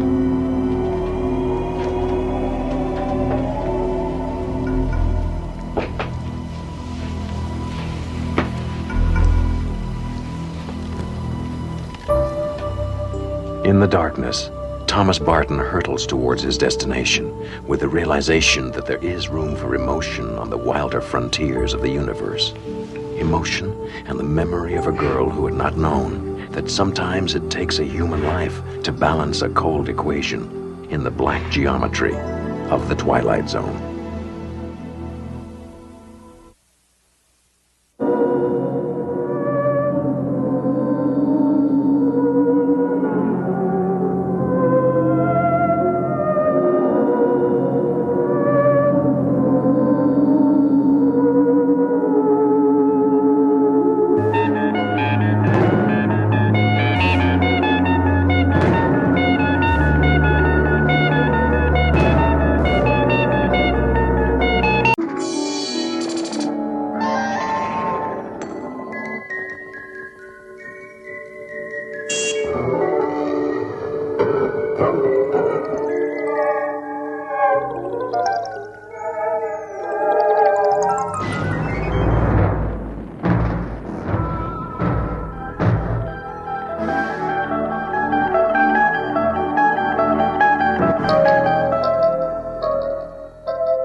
You want some more bacon?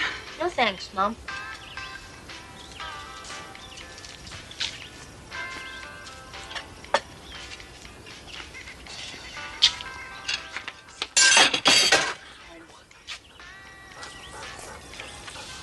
I saw that. I'm not hungry anymore. Where do you think you're going, young man? Out. Don't be smart with me. What do you mean out? Out where? I don't know. Down in the creek. Maybe by Possum Meadows. Wait just a minute. Now what? Put your plate in the sink. Oh, Mom. Okay.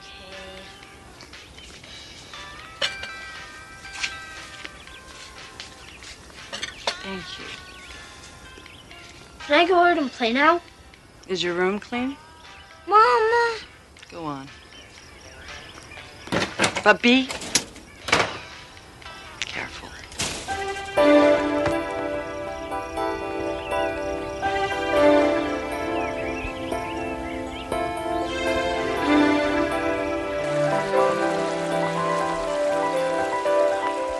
For Danny Wilkins, a sunny afternoon is a world of adventure.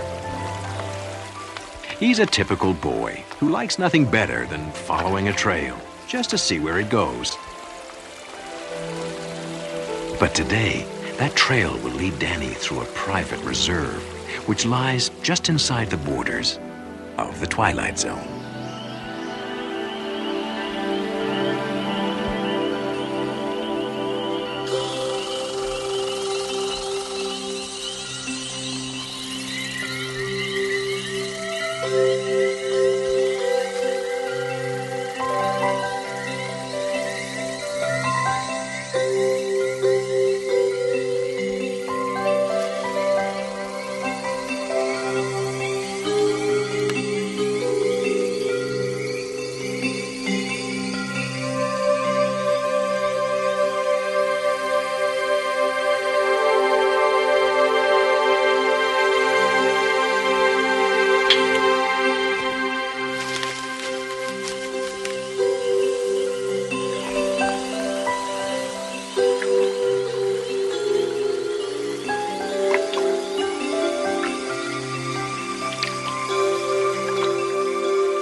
Oh, hello. Hello, Danny. How'd you know my name? It's written on your shirt. Oh, yeah, I forgot. Who are you? Scout. What is this for? It's just a toy. Of course. Just a toy. Look, What kind of fish is that? it's not a fish. It's a tadpole. They turn into frogs. You know, ribbit, ribbit, frogs. Oh, yes. Ribbit, ribbit.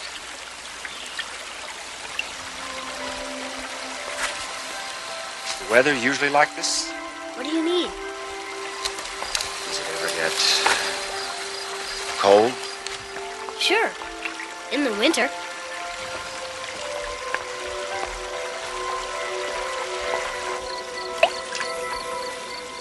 What do you call this place? Well, the big field is called Possum Meadows. This creek here is, I guess it's just called the creek. I never heard it called anything else. You're not from around here, are you? No. But I like it here. Very quiet. You come here often? Not so much anymore. I used to come here all the time with my dad. Well, he wasn't really my dad. What do you mean? I never knew my real dad. There was this guy who lived with us for a couple of years. Mom made me call him Dad.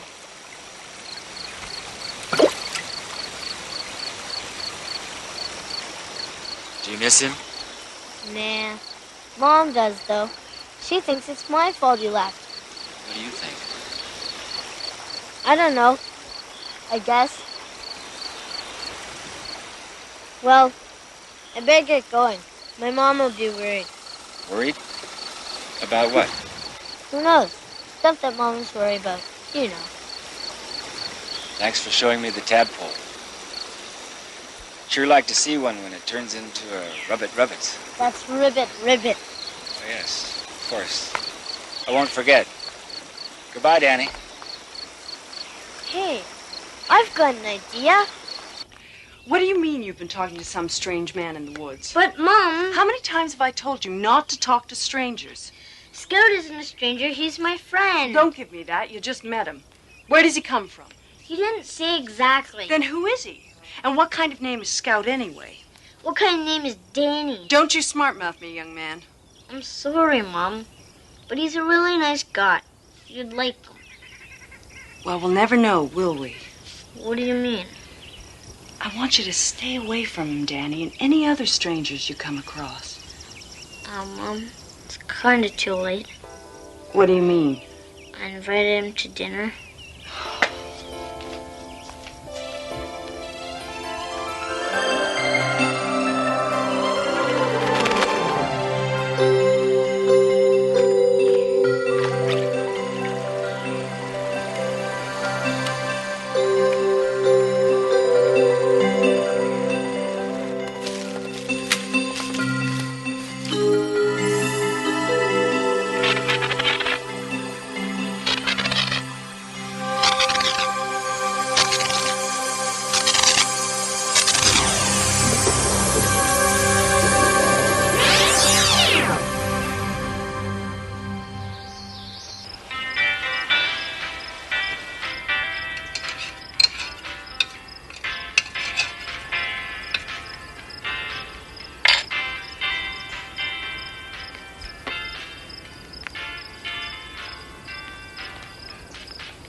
Young man, I can't believe you did this.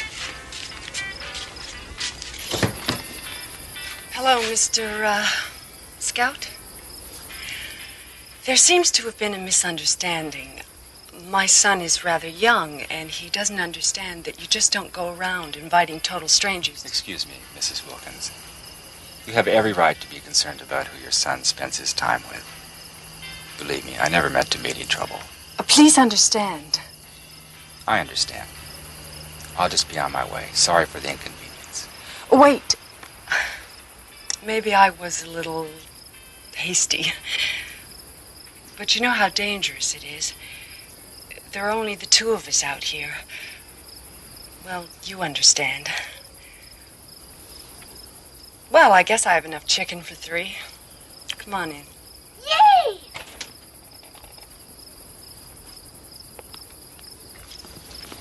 Thank you.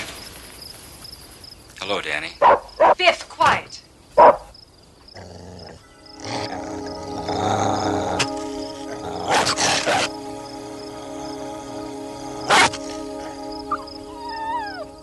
Boy, you sure are good with dogs. They just trust me, I guess. Come on, I'll show you my room. Maybe after dinner. You go wash up now. Okay. Neat! Sure you wouldn't like some more peas? No, thank you. But I'd like some more water, please. I'll get it. So, do you have a family? Family? You know, wife and kids? Oh, yes, I do. But I don't see them very often. I travel a lot. Did your wife work? Work? I've had to work since before Danny was born. Most nights I don't get home until almost dark. The worst part is, Danny's left alone a lot of the time. I don't mind, Mom. There you go, Scout. Thank you. Scout, that's an unusual name. Unusual? Well, yes. Is it a nickname? Yes, that's it. A nickname. Sorry. Danny, get a towel from the kitchen.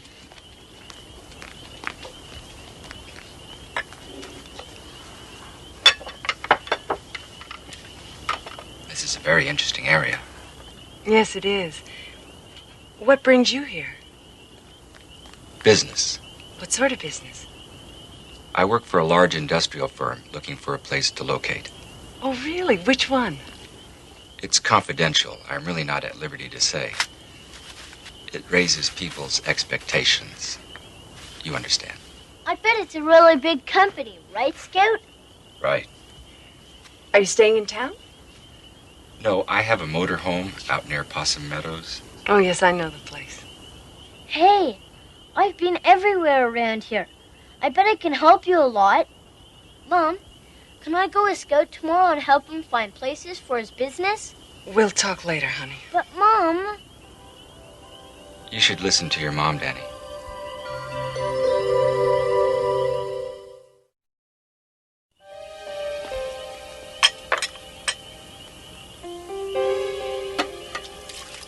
You're very efficient. It's just the dishes. You don't seem to know too much about housework, do you? No, I guess I don't.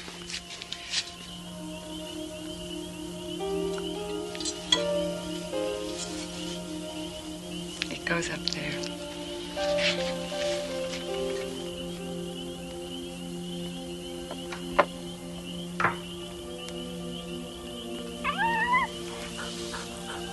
Danny's a fine specimen of a boy.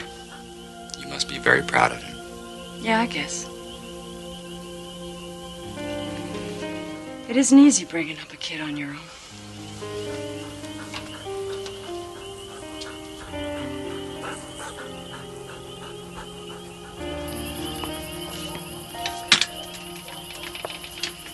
Can you find your way in the dark? Yes. I don't think I'll have any trouble. You want to borrow my flashlight? Thank you, but I don't think... I'll get it. I don't think you're going to talk him out of it. Thank you for the dinner. My pleasure. Maybe we could... Here you go. It has new batteries.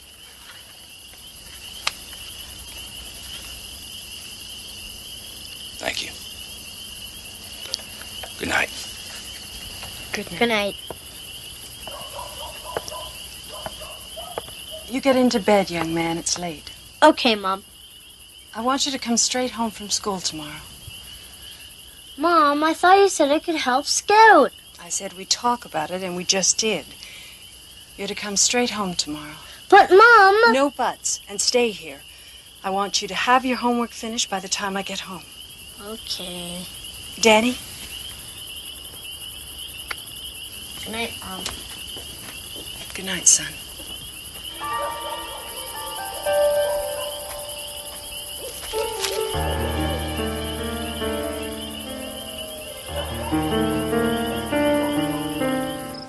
Biff? Biff? Biff? Where are you? Biff?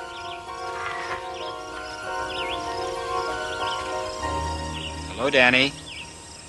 How was school? Hi, Scout. Okay, I brought your flashlight back. thanks.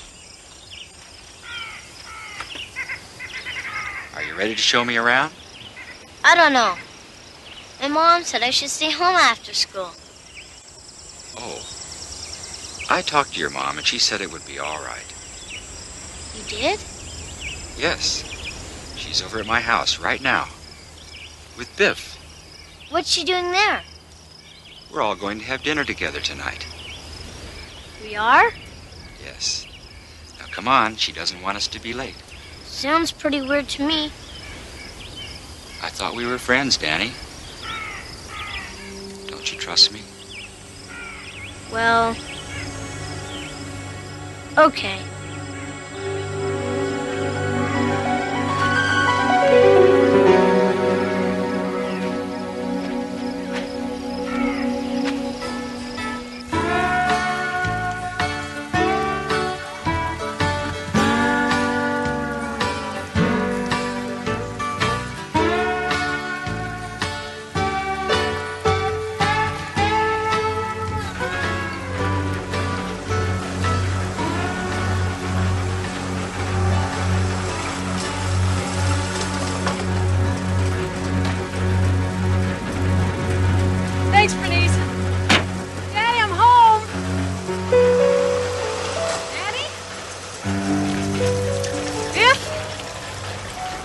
on, boy.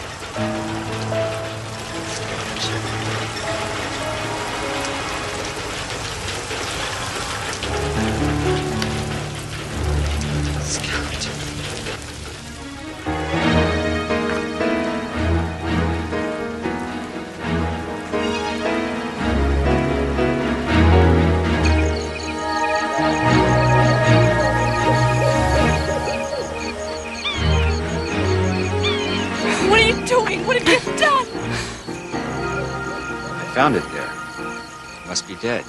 With Danny! What have you done with Danny? What's wrong? You know what's wrong. What have you done with him? I haven't seen Danny since last night. He wasn't home when I returned the flashlight. He's probably just playing somewhere. With Biff. I gotta find him. I just don't know what I'd do without him. I'm scared, Scott. I'm so scared.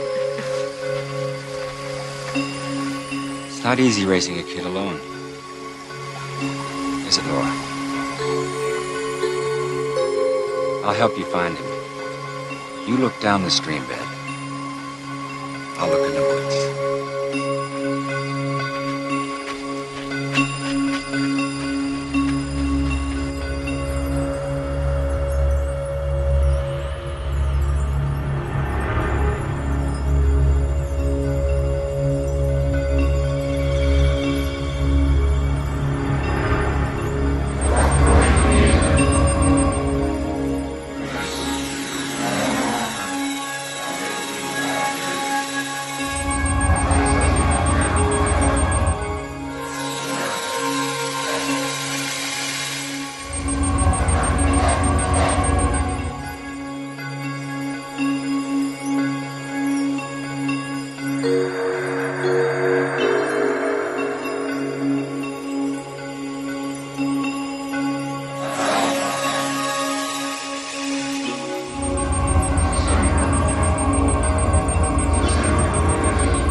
Danny, are you okay?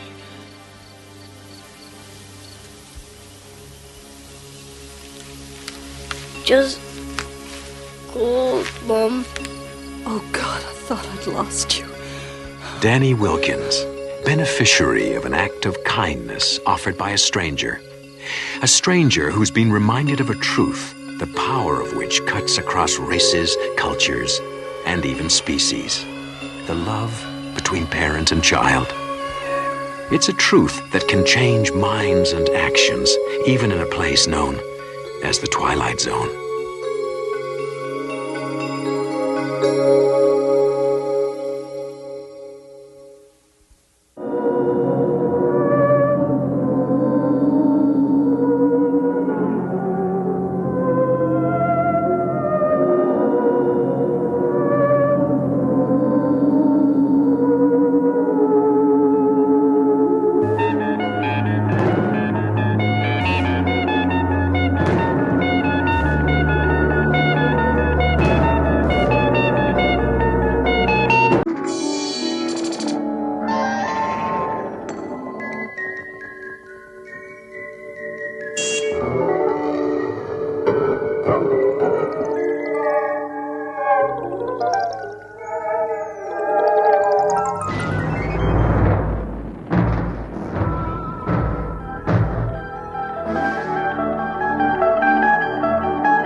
Only 4 job applications from last week.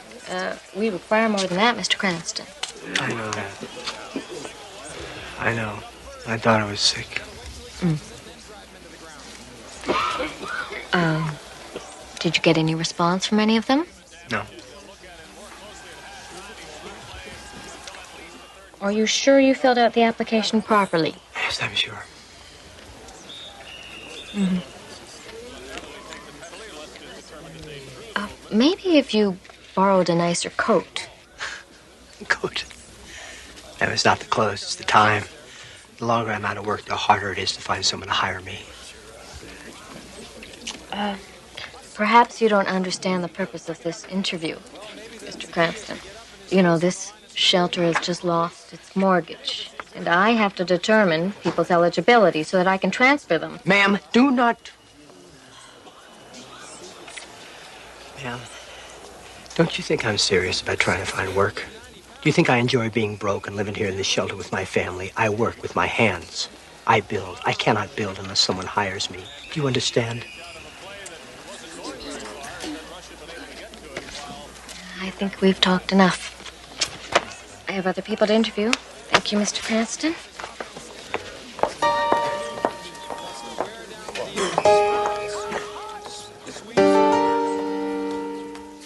Steve Cranston, a man living what Thoreau called a life of quiet desperation. A man once successful, once firmly ensconced in the American dream, only to have it turn into a nightmare. Steve Cranston, a statistic whose number is about to be called from the Twilight Zone.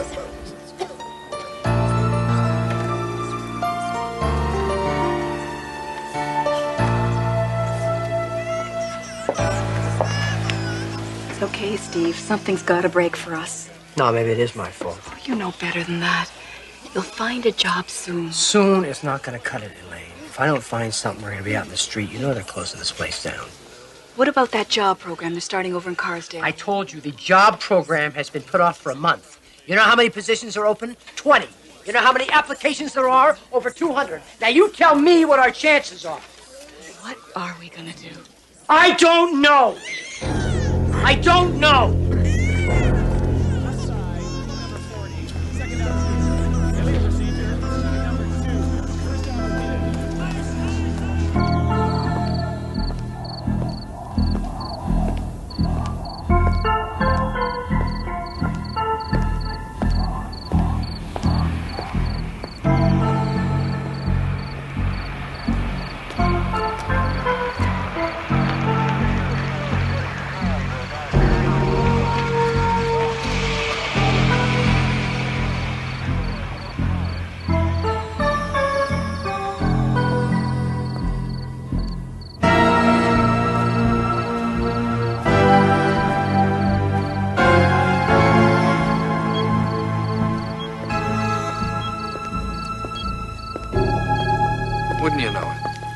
piece I need I don't have with me. Well, what do you suggest be done in the meantime? Just leave it off tonight. I'll be back in the morning. Leave it off? I mean, do you really think that's such a good idea? Oh, look, I've left the arm light on. Nobody will know the whole system's down unless you tell them, right?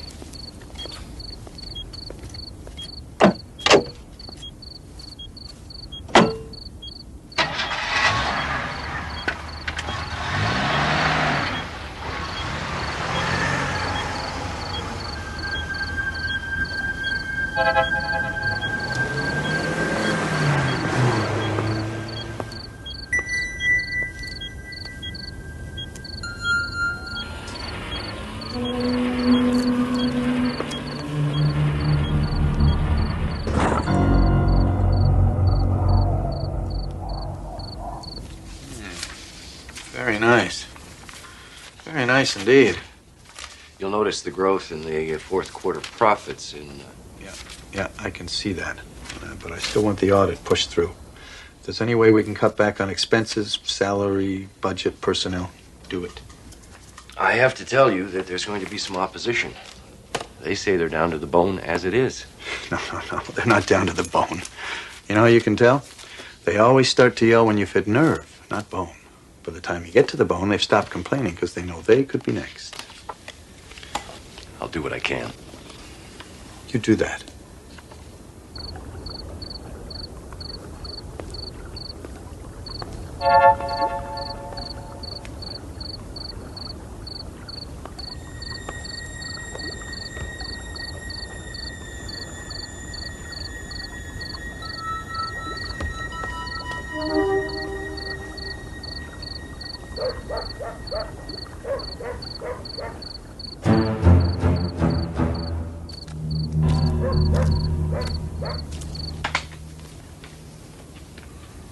Well, I see you're ready to leave. You have that look.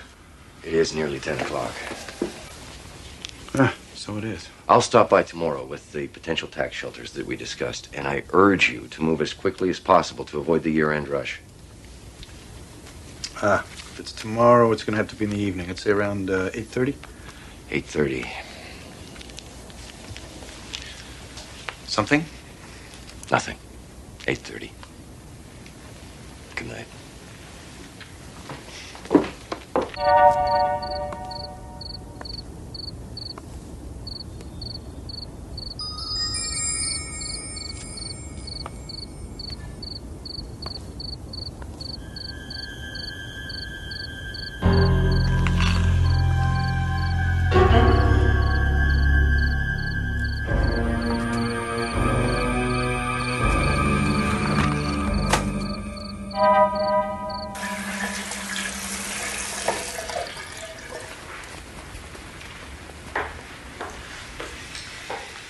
Will there be anything else this evening, sir?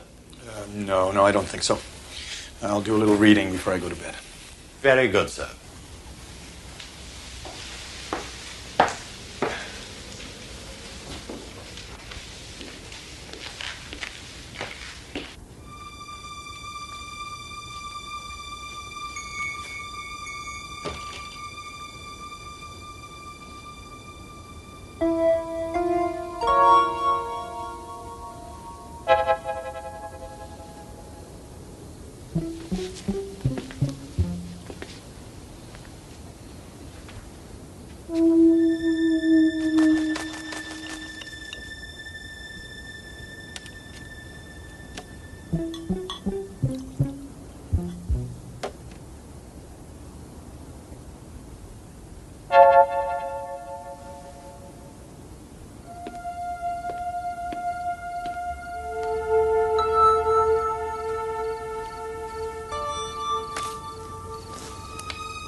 Stay right where you are. Oh, God. Mister, look, I made a mistake, okay? Don't do anything. I'll give you back. Don't move! Back up. You don't understand. Back up. What are you gonna do? I'm gonna use the phone and call the cops. That's what I'm gonna do. Back up! No, please don't call the police, mister. Let me explain you something. I got a family! You should have thought of that before. Now, don't try anything. I'm not afraid to use this thing. No! Don't you call the cops. I have a family. I have a wife. I warned you. Don't you call!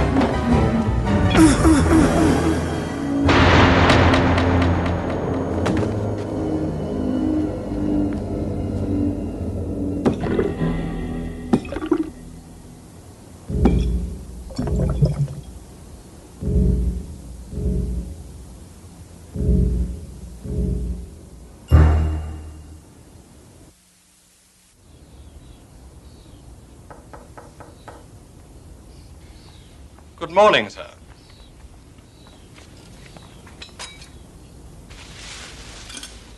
Who are you? What am I doing here? Just try to relax, sir. You received a rather nasty bump when you hit your head. But the doctor said you'd be all right if you rest. No, that's not right. I was shot. Oh, you're confused, sir.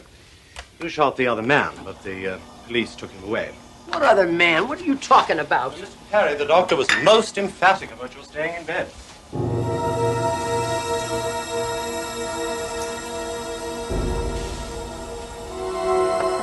Wait a minute.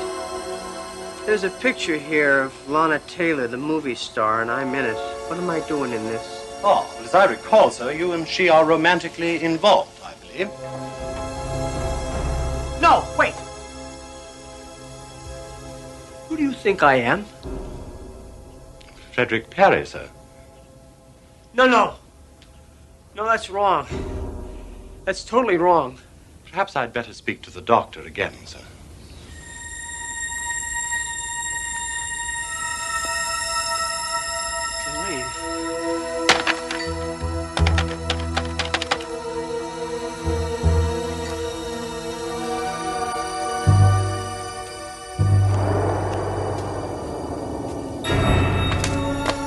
Shelter.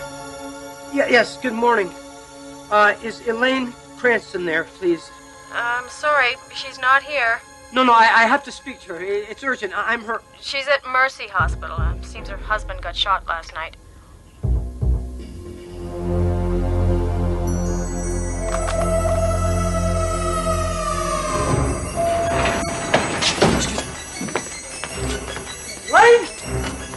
Elaine? Lisa? Oh, thank God. Thank God. What are you doing? What's wrong? What are you doing here? Leave me alone. Honey, what's wrong? Don't you recognize me either? Of course she does. You're the bastard who shot her daddy. Stay away from him, do you hear me? Just stay away! Oh, God, this is totally crazy.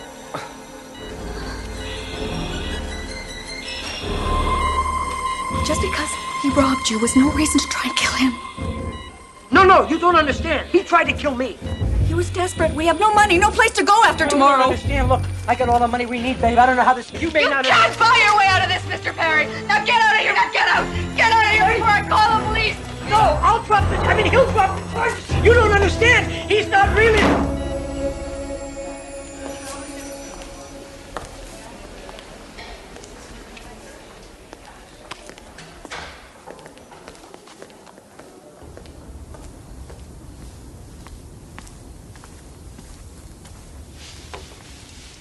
Here you are, sir. I hate lobster. I thought you loved lobster, sir. Things change. Too many things. I'm sorry. Tell the chef it's swell. I guess. Swell, sir?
Fred.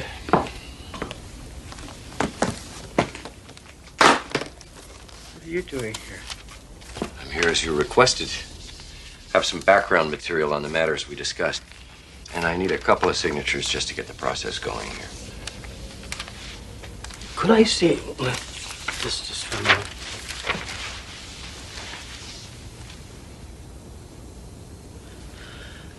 This is a lot of money. You should know. Needless to say, we have a number of options we can pursue here to get the best possible shelter for the money. Shelter. Let me ask you a question. How much money is this? I mean, if I put it all on a table in a great big pile, how much would it be? Well, counting stocks, real estate, long-term municipal certificates of deposit, a little over 40 million. Of course. And of course, there's about 800,000 in cash and mutual funds. And I could spend that, right? Yeah, sure. You could. Do you know this place called the 8th Street Shelter? It's a place downtown for the homeless. Their mortgage is running out tomorrow, and I'd like to, To what? Not buy them out. Yeah, I would like to buy them out. I'd like to buy out their mortgage. I'd like to make sure they don't close down tomorrow. But Fred, you can't just... Why not? It's my money, isn't it? But why? What's the reason? Never mind why. Just do it tomorrow morning. You sly fox. Something big's going to happen there, isn't it? And you want to be in on it. Let's just say the decision I make is going to affect an awful lot of people.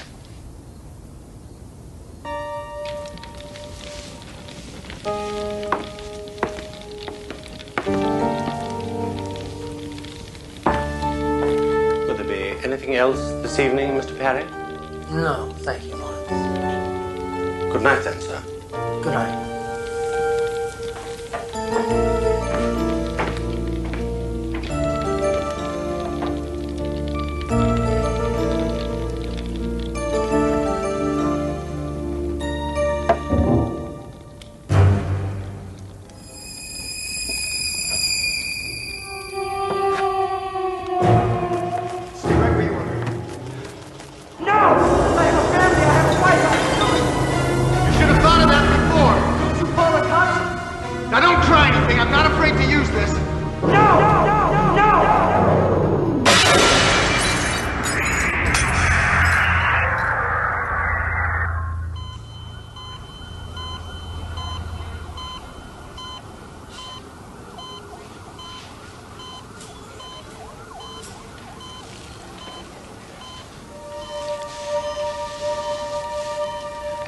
Elaine. Dad!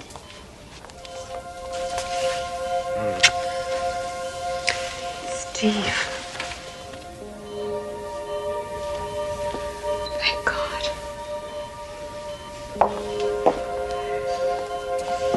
What happened?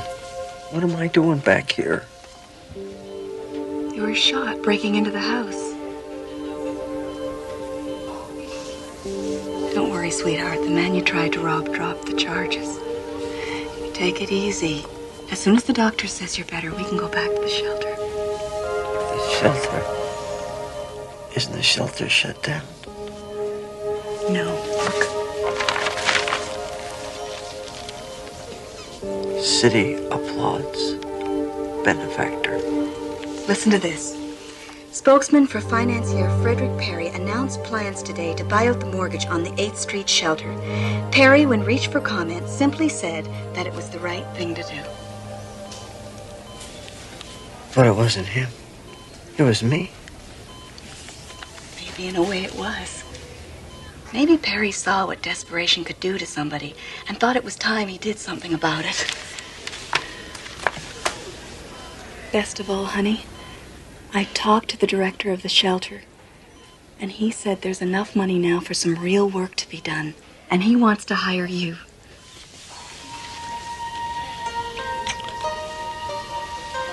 I was so afraid I was going to lose you. I'm just so glad that you're back. So am I. So am I. It has been a time of changes for Steve Cranston, and the hard times are by no means over. But perhaps now the decisions ahead will be a little easier to make. There are no easy answers here or in the Twilight Zone.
We direct your attention to the man with the sleek leather briefcase.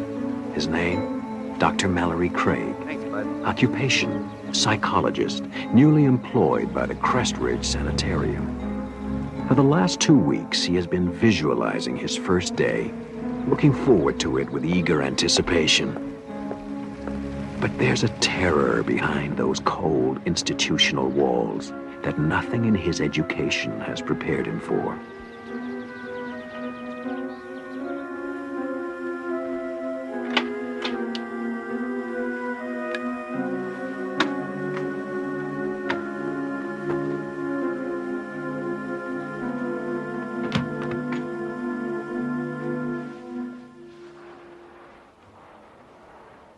Dr. Craig?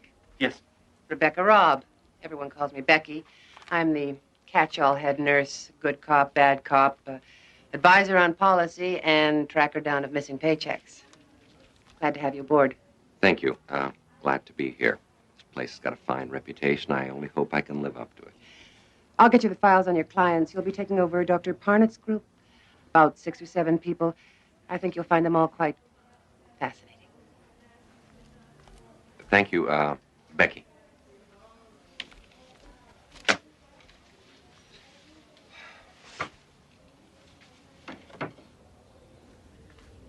Becky, can I see you a second? Sure. What can you tell me about this patient? Name of Sharon Miles. It says here she committed herself. That's correct. Although Dr. Parnett thought there might also have been some family pressure to check in. It also says she refused to leave the house, was constantly rearranging furniture in strange ways, and refused to sleep anywhere but in a plain white room. Still does. Since she's been here, she's repainted her room, I guess about half a dozen times by now. Anytime there's a spot or a crack. Dr. Parnett said to let her do it. It might be good therapy for her. She dresses only in solid colors and refuses to leave her room except for meals and counseling sessions. And then only with difficulty. I've never heard of anything like this before. What's her attitude? Frightened. Doctor, in my 10 years as a nurse, I've never seen anyone so completely, utterly terrified. Of what? I don't know. Even Dr. Parnett couldn't find out that one. Good night, Doctor.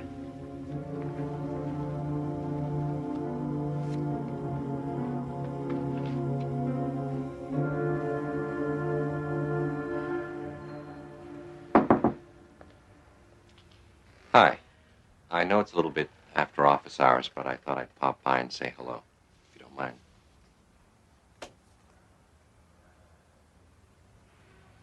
Yours? Nice work. I'm afraid arts and crafts are pretty much beyond me. Tried to make a bookcase once, ended up as a napkin holder. Nice room. Spartan, but very nice. Thank you. I've been going over the caseload, and yours is very interesting. I noticed that you graduated to therapy on a voluntary basis. Dr. Parnett decided not to push matters. If there was something I wanted to talk about, I'd talk about it. But you haven't. You haven't been to therapy in nearly 2 months. You know, I'm sure if you were to try again, I could arrange for a field trip. No. I don't think that would be a good idea. Not yet. When I'm ready, maybe. All right.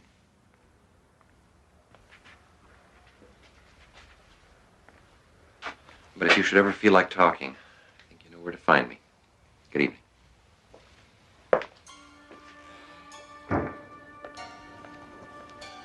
Ah, good. There you are. I've been looking all over for you. Before everyone went home for the night, I wanted to introduce you to the rest of the staff. Fine. That'll be all right. Get it away from me! Get it away from me! Get it away from me! I told her we don't have any other heavy blankets. It's getting colder and she's I don't care! Get it away! I don't want patterns! Look, just go and get 2 or 3 light ones. That should be all right, don't you think? As long as they're plain. One color, no patterns. No patterns. I promise. Come on.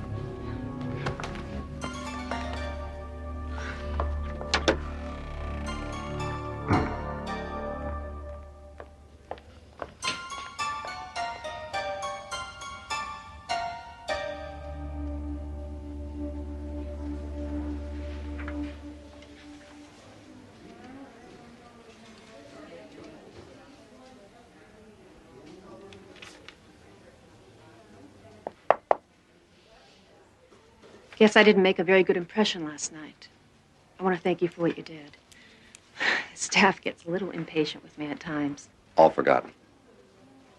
Thank you. But it would help me tremendously in the future if I understood why you were so concerned. Hey, Doc. Haven't you heard? Nobody in here but us loonies. We don't have to have reasons for what we do. I disagree. And for what it's worth, I don't think you are a loony. Scared, yes. And I'd like to try and help. Talk to you for a while. All right.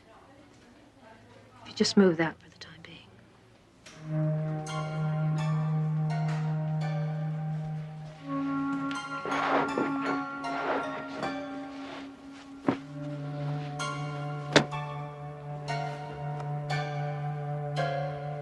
After I finished college, I met Jeff. And we got married about a year later. And we had a boy, Bobby. He's 7 years old now. And I don't hate my mother or my father, and I never wanted to sleep with my brother. And I wasn't frightened by a checkered sheet when I was a little girl. But you were frightened last night. I saw you. You were terrified by that blanket. No, not the blanket. The patterns. Why?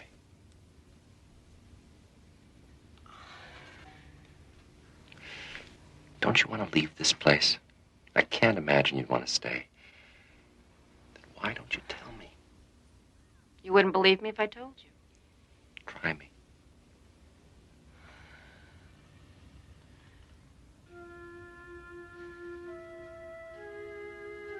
You ever look closely at patterns, Doctor? I mean the kind of patterns you find in wallpaper. Cracks in the ceiling. Linoleum floors. I suppose so, yes. You ever see faces in those patterns? The way that the cracks and colors come together so that if you look at it, just so, you could swear you see a face. Of course. We had a linoleum floor when I was a kid. I used to spend hours looking at the patterns, trying to make faces out of them. See, that's the way the brain works. It tries to find order in chaos. Given the chance, the mind plays a game of connect the dots with whatever it happens to be looking at the time. Yes, but did you ever wonder why you see faces? Not animals or plants or buildings. But faces. No, actually, until you mentioned it, it hadn't occurred to me. It didn't occur to me either. At least not at first. It was Sunday. And I was looking up at the wallpaper. It was covered in abstract patterns. You know the kind. And I was looking up at the wallpaper, looking into the patterns. I saw a face in it. The doctor. I swear it looked back at me. Right at me. I caught it off guard, I guess, because I got the most terrible, horrible feeling that it knew that I saw it. And I looked away. And it was gone.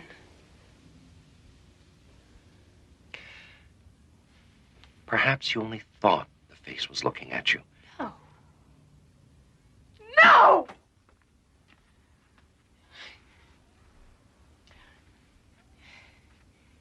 You know when you're crossing the street and you make eye contact with the driver the way everybody tells you to, and even though you can't see them clearly, you can feel when you've met their eyes. You know they're looking at you. Well, this face was looking at me, just like that. And why did it suddenly disappear? You said yourself that you looked away. At that moment, your mind rearranged the dots into a different pattern, one without a face. No, there was something there, Doctor. I saw it and it saw me. It's trying to kill me. I saw a face in it. A doctor. I swear it looked back at me. Right at me. I caught it off guard, I guess, because I got the most terrible, horrible feeling that it knew that I saw it. Then I looked away. And it was gone. Staying late? No, I was just leaving. Well, I hope you brought your coat. Looks like we're heading into the rainy season. Good night, Doctor. Good night, Becky. You said yourself that you looked away. At that moment, your mind rearranged the dots into a different pattern, one without a face. No, there was something there, Doctor. I saw it and it saw me. It's trying to kill me.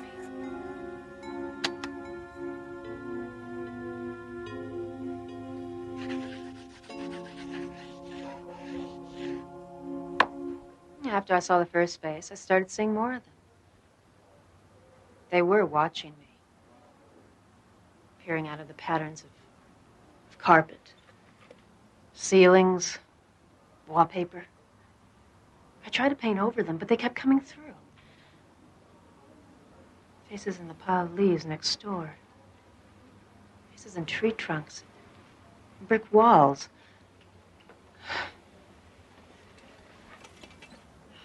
Faces in the doodles of my 7-year-old son. My clothes. I had to stop wearing patterns. That's why I don't allow patterns in my room. That's how they come through. As long as they're out of range, I'm safe. Sometimes I get the feeling that I hear them talking, whispering about me, trying to decide what they're going to do about me. You keep saying they. Who are they? I don't know. Sometimes I get the feeling that they're looking in from someplace else, someplace parallel to this, that only intersects us at certain points. I get the feeling that they're old. Very, very old. What do you think they would do to you, finally, if they got you alone? I don't know. I try not to think about it. And I'm not going to give them the chance to find out. Did this have something to do with your decision to commit yourself? I'm awfully tired, Doctor. Can we pick this up? Will you tell me tomorrow what happened?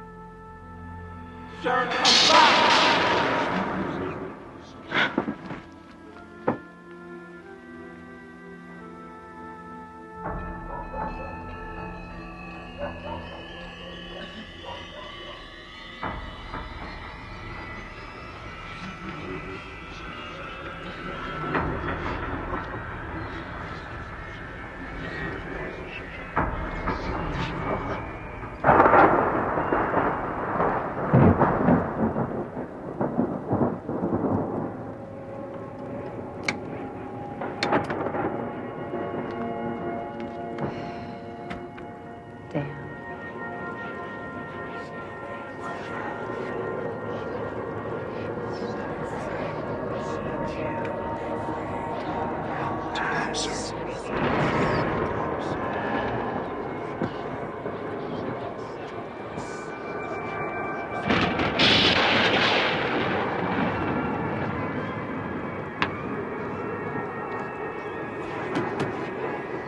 resist us.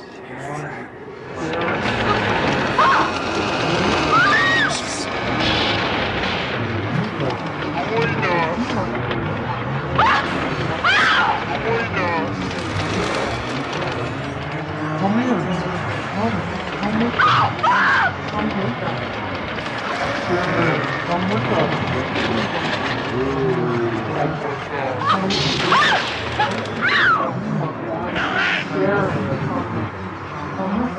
Don't resist.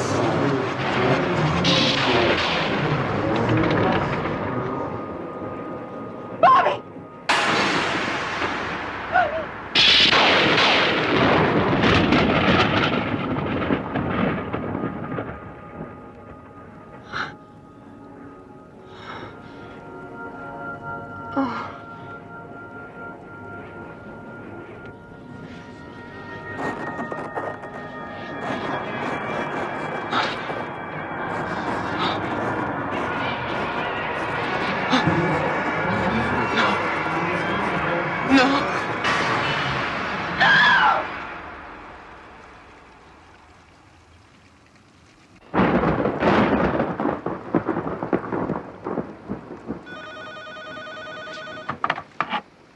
Hello.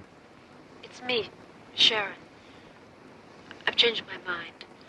I can't live like this anymore. Someone has to know in case something happens to me. Tomorrow I'll tell you everything. Glad to hear that, Sharon. And, Doctor, I lied to you.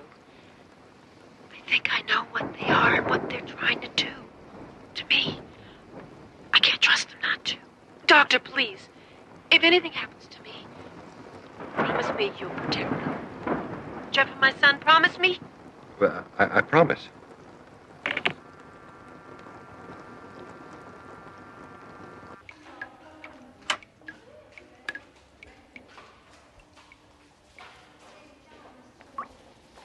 Good morning, Doctor. Pardon the bucket. We had the roof fixed last winter, but it still leaks a lot. The buckets all over the place. A storm that big always agitates the patients, and last night was a doozy. Around midnight, we had everyone quieted down, except for your favorite patient. Sharon? What happened? She just started screaming right in the middle of the night, screaming and pounding on her door, trying to get out. Kept saying she wanted another room, that she had to get out. Did she say why? Well, she was hysterical. Any other night, we'd have given her another room, but you know how crowded we are. She was too disturbed to let her wander around, so we had to lock her room. I called for another nurse to help sedate her. She really fought us, too. Why didn't you call me? Well, we were going to, but she quieted down. We didn't want to disturb you.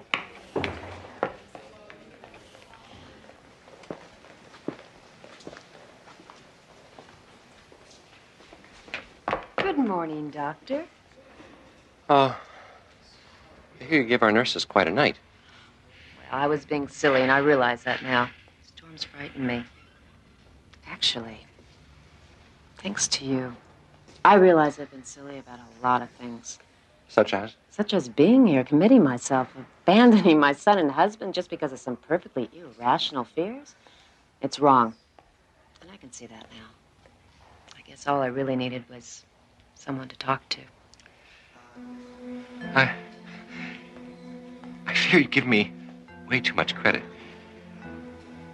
It's a very pretty outfit. Very intricate patterns, I thought. Just one more sign that all is well. I called the front office and had it brought to my room. With some luck, I signed the release forms and I'll be leaving here this afternoon. So soon? I thought we could at least finish our... We did. And again.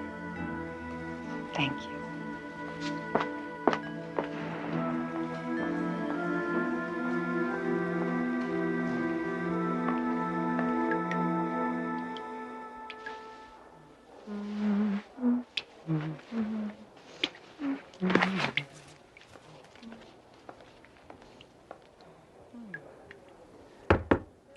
Your cab's here. Thought I'd help you with your bags. Thank you. Besides, I couldn't just let you go. without saying goodbye, could I? No, I suppose not. All the help is quite appreciated.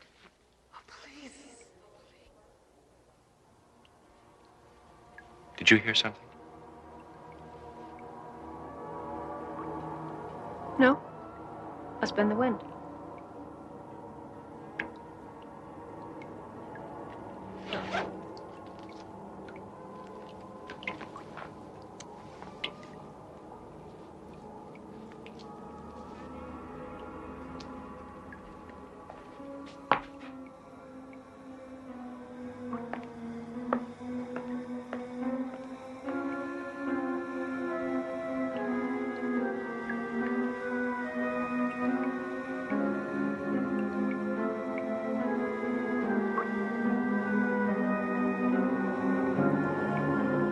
That's not me. That's what it is. That's not me.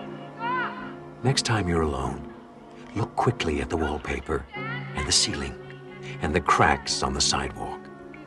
Look for the patterns and lines and faces on the wall.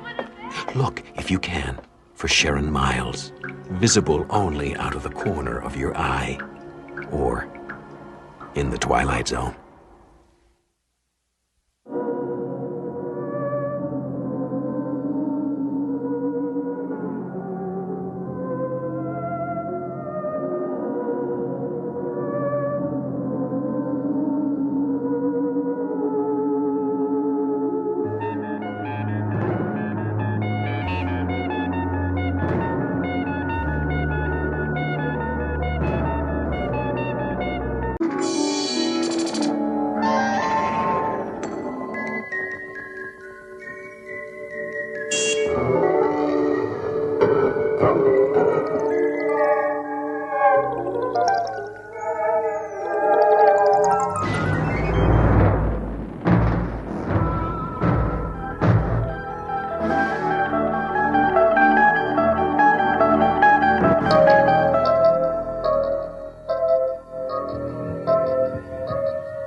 All right, folks, closing time. Oh, look at this shot. You'll never think this in a million years. Guy thinks he's the next Fats Brown. Come on, let's get out of here. Hey, Joe, how come he gets to stay? Because he asks nice. Now get going. I'm off to Mulvaney's. Anybody for a beer? Here, Jesse.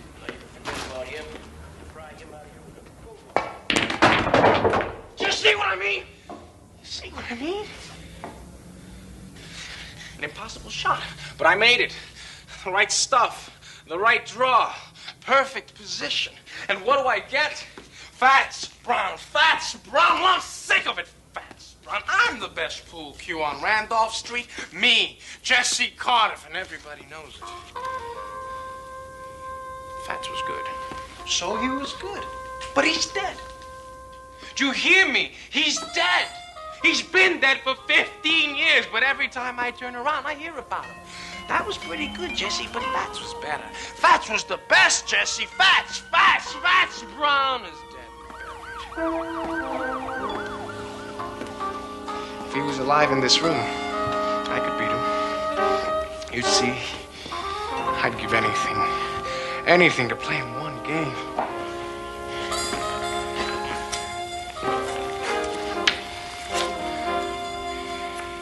I'd show you who's best. One game. One lousy game.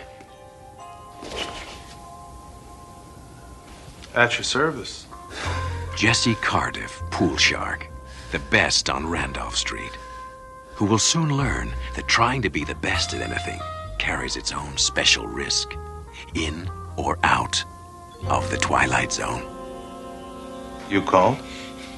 But you're Dead? Not really. As long as people talk about you, you don't really die. As long as people speak your name, you continue. The legend doesn't die because the man does. This is impossible. Nothing's impossible. Just some things are less likely than others, that's all.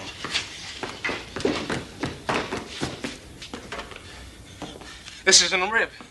You're him. You're James Howard Brown. See, my friends call me Fats. Now, I know it's a shock, but you called me. I didn't call you. I didn't mean that it... It's just a lot of talk. I was only...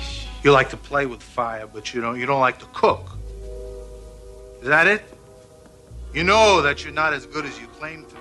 You know deep down inside that you're second rate. Hey, hold on. Strictly second rate. What, are you afraid? Look, I come a long way. I don't like to be fooled with. I meet guys like you all the time. A little knack, a little skill, a little style. But when the heat's on, you choke. Excuse me. You've never seen me play. How you know I can't beat you? It is possible, isn't it? Oh, yeah, it's possible. But you ain't gonna do it with your mouth. All right, fat boy, dead or alive. I'll tell you something. You may be some tin god, but I think you're just a big balloon waiting for somebody to put a needle in you. Well, I'm that somebody. This is the needle. So you play me then? Rack 'em.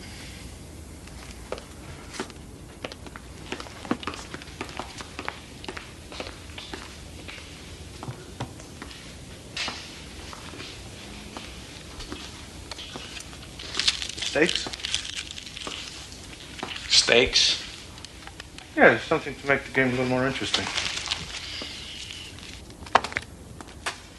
And you're all of it.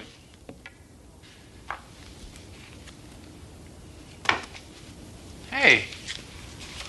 Use your brains, kid. What good is that to me? And what? Something to make my long journey worthwhile. Name it. You said that you'd give anything to play with me. Anything? What are you talking about, pal? Just what kind of stakes are you talking about? Life or death. What? You beat me, you live. You lose, you die.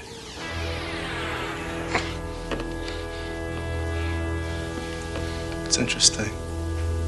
It's interesting to see how much faith you have in yourself. You don't want to be the best bad enough, kid. When I was your age, I'd have jumped at the chance. But then again, I wasn't second rate. Hey, hold on. You say I don't want to be the best bad enough? You're wrong. Do you know how many nights I slept on this table? Yeah, I did that. I made a deal with the owner. That way I could practice after the place closed. I haven't seen a movie in years. I haven't read a book. I haven't dated a girl because it would take too much time from this table. That's a lot of talk. You'll never know till you risk everything. Stop pushing! Wait! Don't go. Then you accept the terms. Life or death. Rack the balls.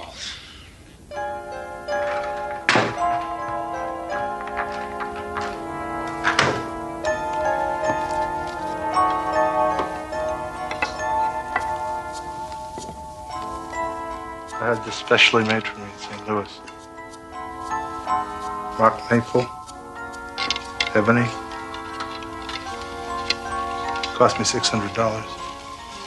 I've been making a living from it for about 25 years. What's the name of the game? 9-ball? 8-ball? Rotation. Get out of here. Nobody plays that. I do. What's money, not up to it? I'm up to it. I know the rules. 300 points. You toss for that break? Sure. Call it. Tails.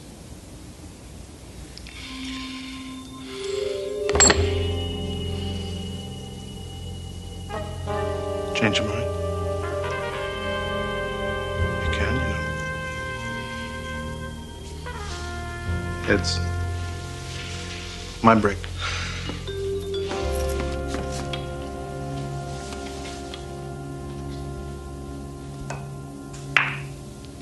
Two balls on the rail. A perfect break. No advantage given. Now it's your turn to scatter the balls.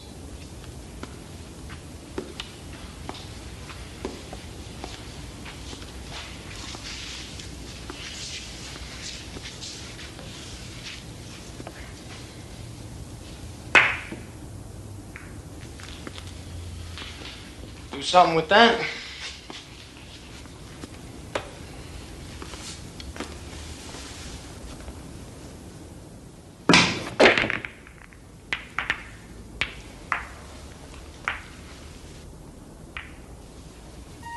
Looks like you're sewed up. It'll cost you if you don't connect with the one ball.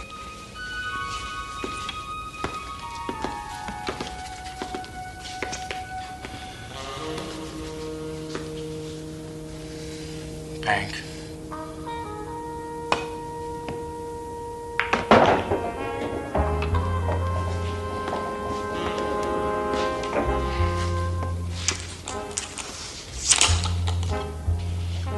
Two rails, two ball, corner pocket.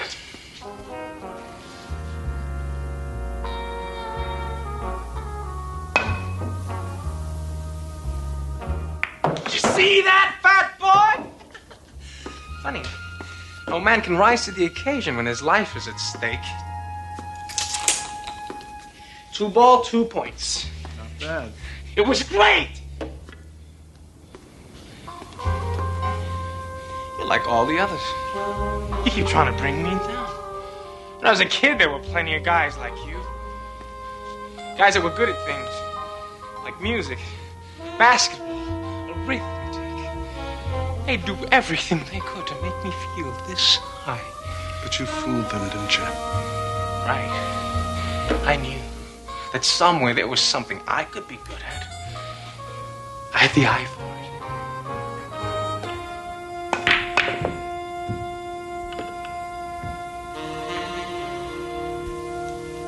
What happened to it?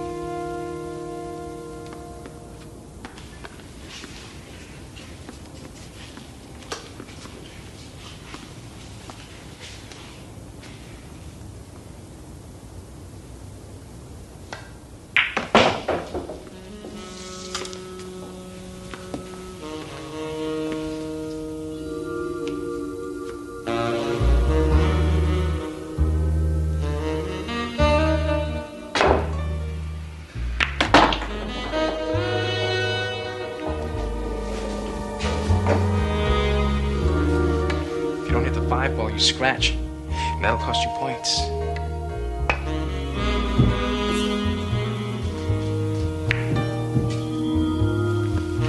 Your shot.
Points.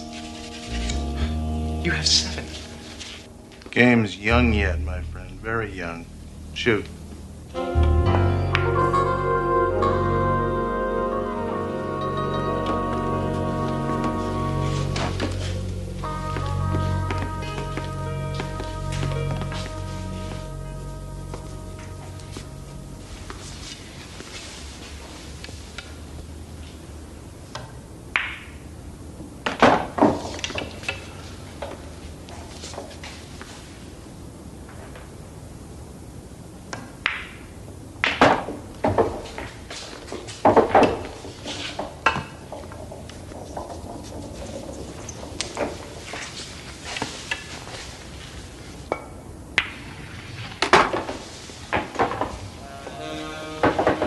Rack them, please.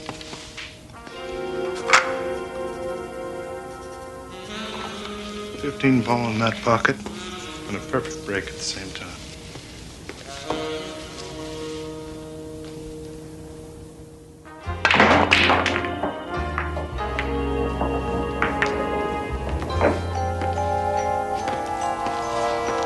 One. And two.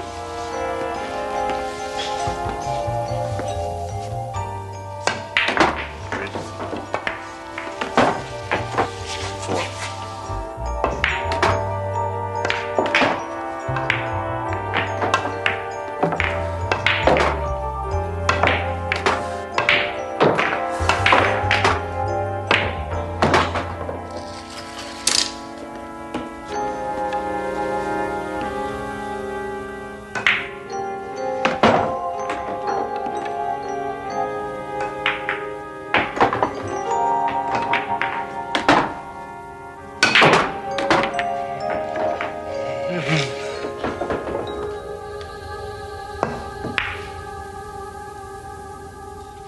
You need every ball on the table to win. I only need one of them. You know, Jesse, there's more to life than this pool hall. I mean, it's not right for you to keep yourself cooped up here like this. I mean, you ought to get out a little more, see what's going on outside. You didn't become the best by sitting on a park bench. You spent plenty of time with the cue in your hands. Yeah, of course I did, but I still had a life. I mean, I've been to places where they never even heard of pool. I know. I don't look the part, but I've made love. I've watched sunsets. I've swam in the ocean. And when I think of all the beautiful things that there are to do in this world, it hurts me to see you rotting away. Because that's what you're doing. You're rotting in this dark room. You're lying. You're trying to distract me. That's low.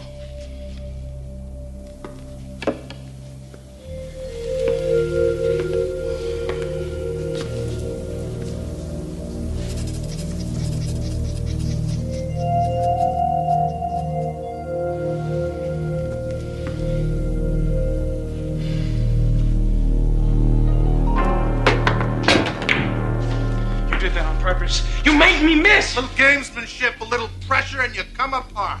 That's kid stuff. To break your concentration, you go wild.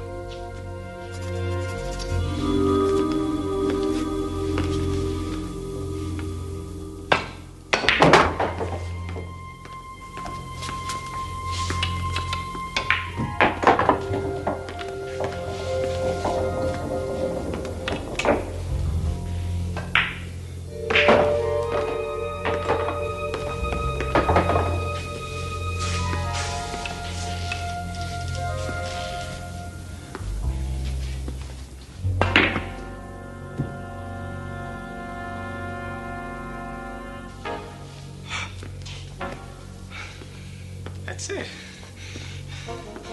The game ball.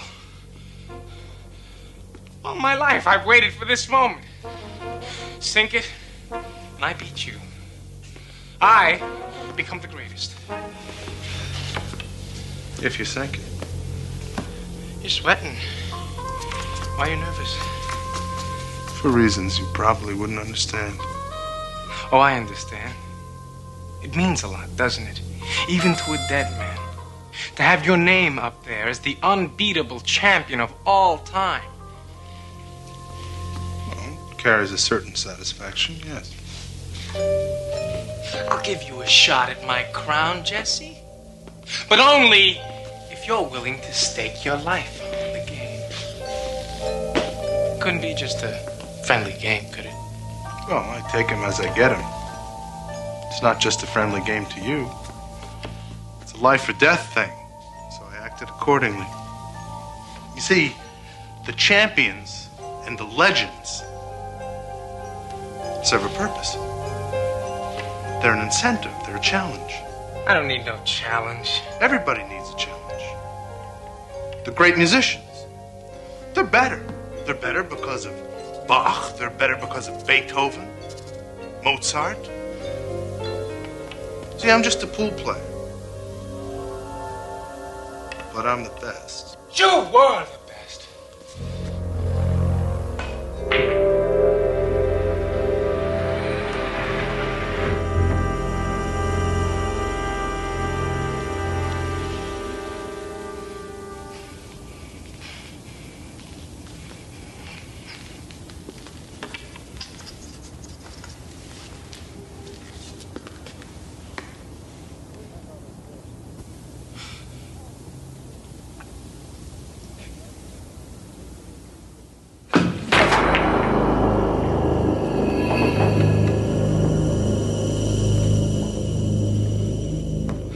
What are you waiting for?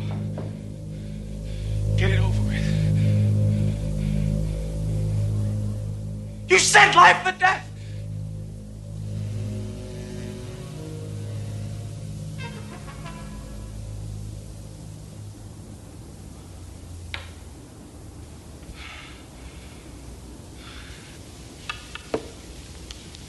No, you really didn't expect me to kill you, no, did you?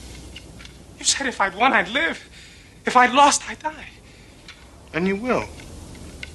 As all second-raters die. You'll be buried and forgotten without me touching you. See, if you'd have beaten me, if you'd have beaten me, you would have lived forever. You tricked me. No. No, you just have to be tested under pressure, that's all. Any man can be a marksman if the target doesn't shoot back.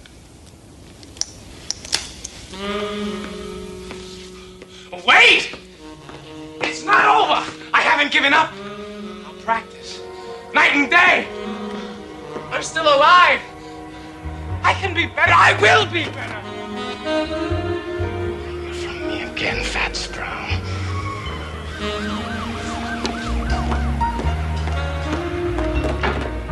Lives of great men all remind us we can make our lives sublime. And departing, leave behind us footprints on the sands of time, on the earth as we know it, and in the Twilight Zone.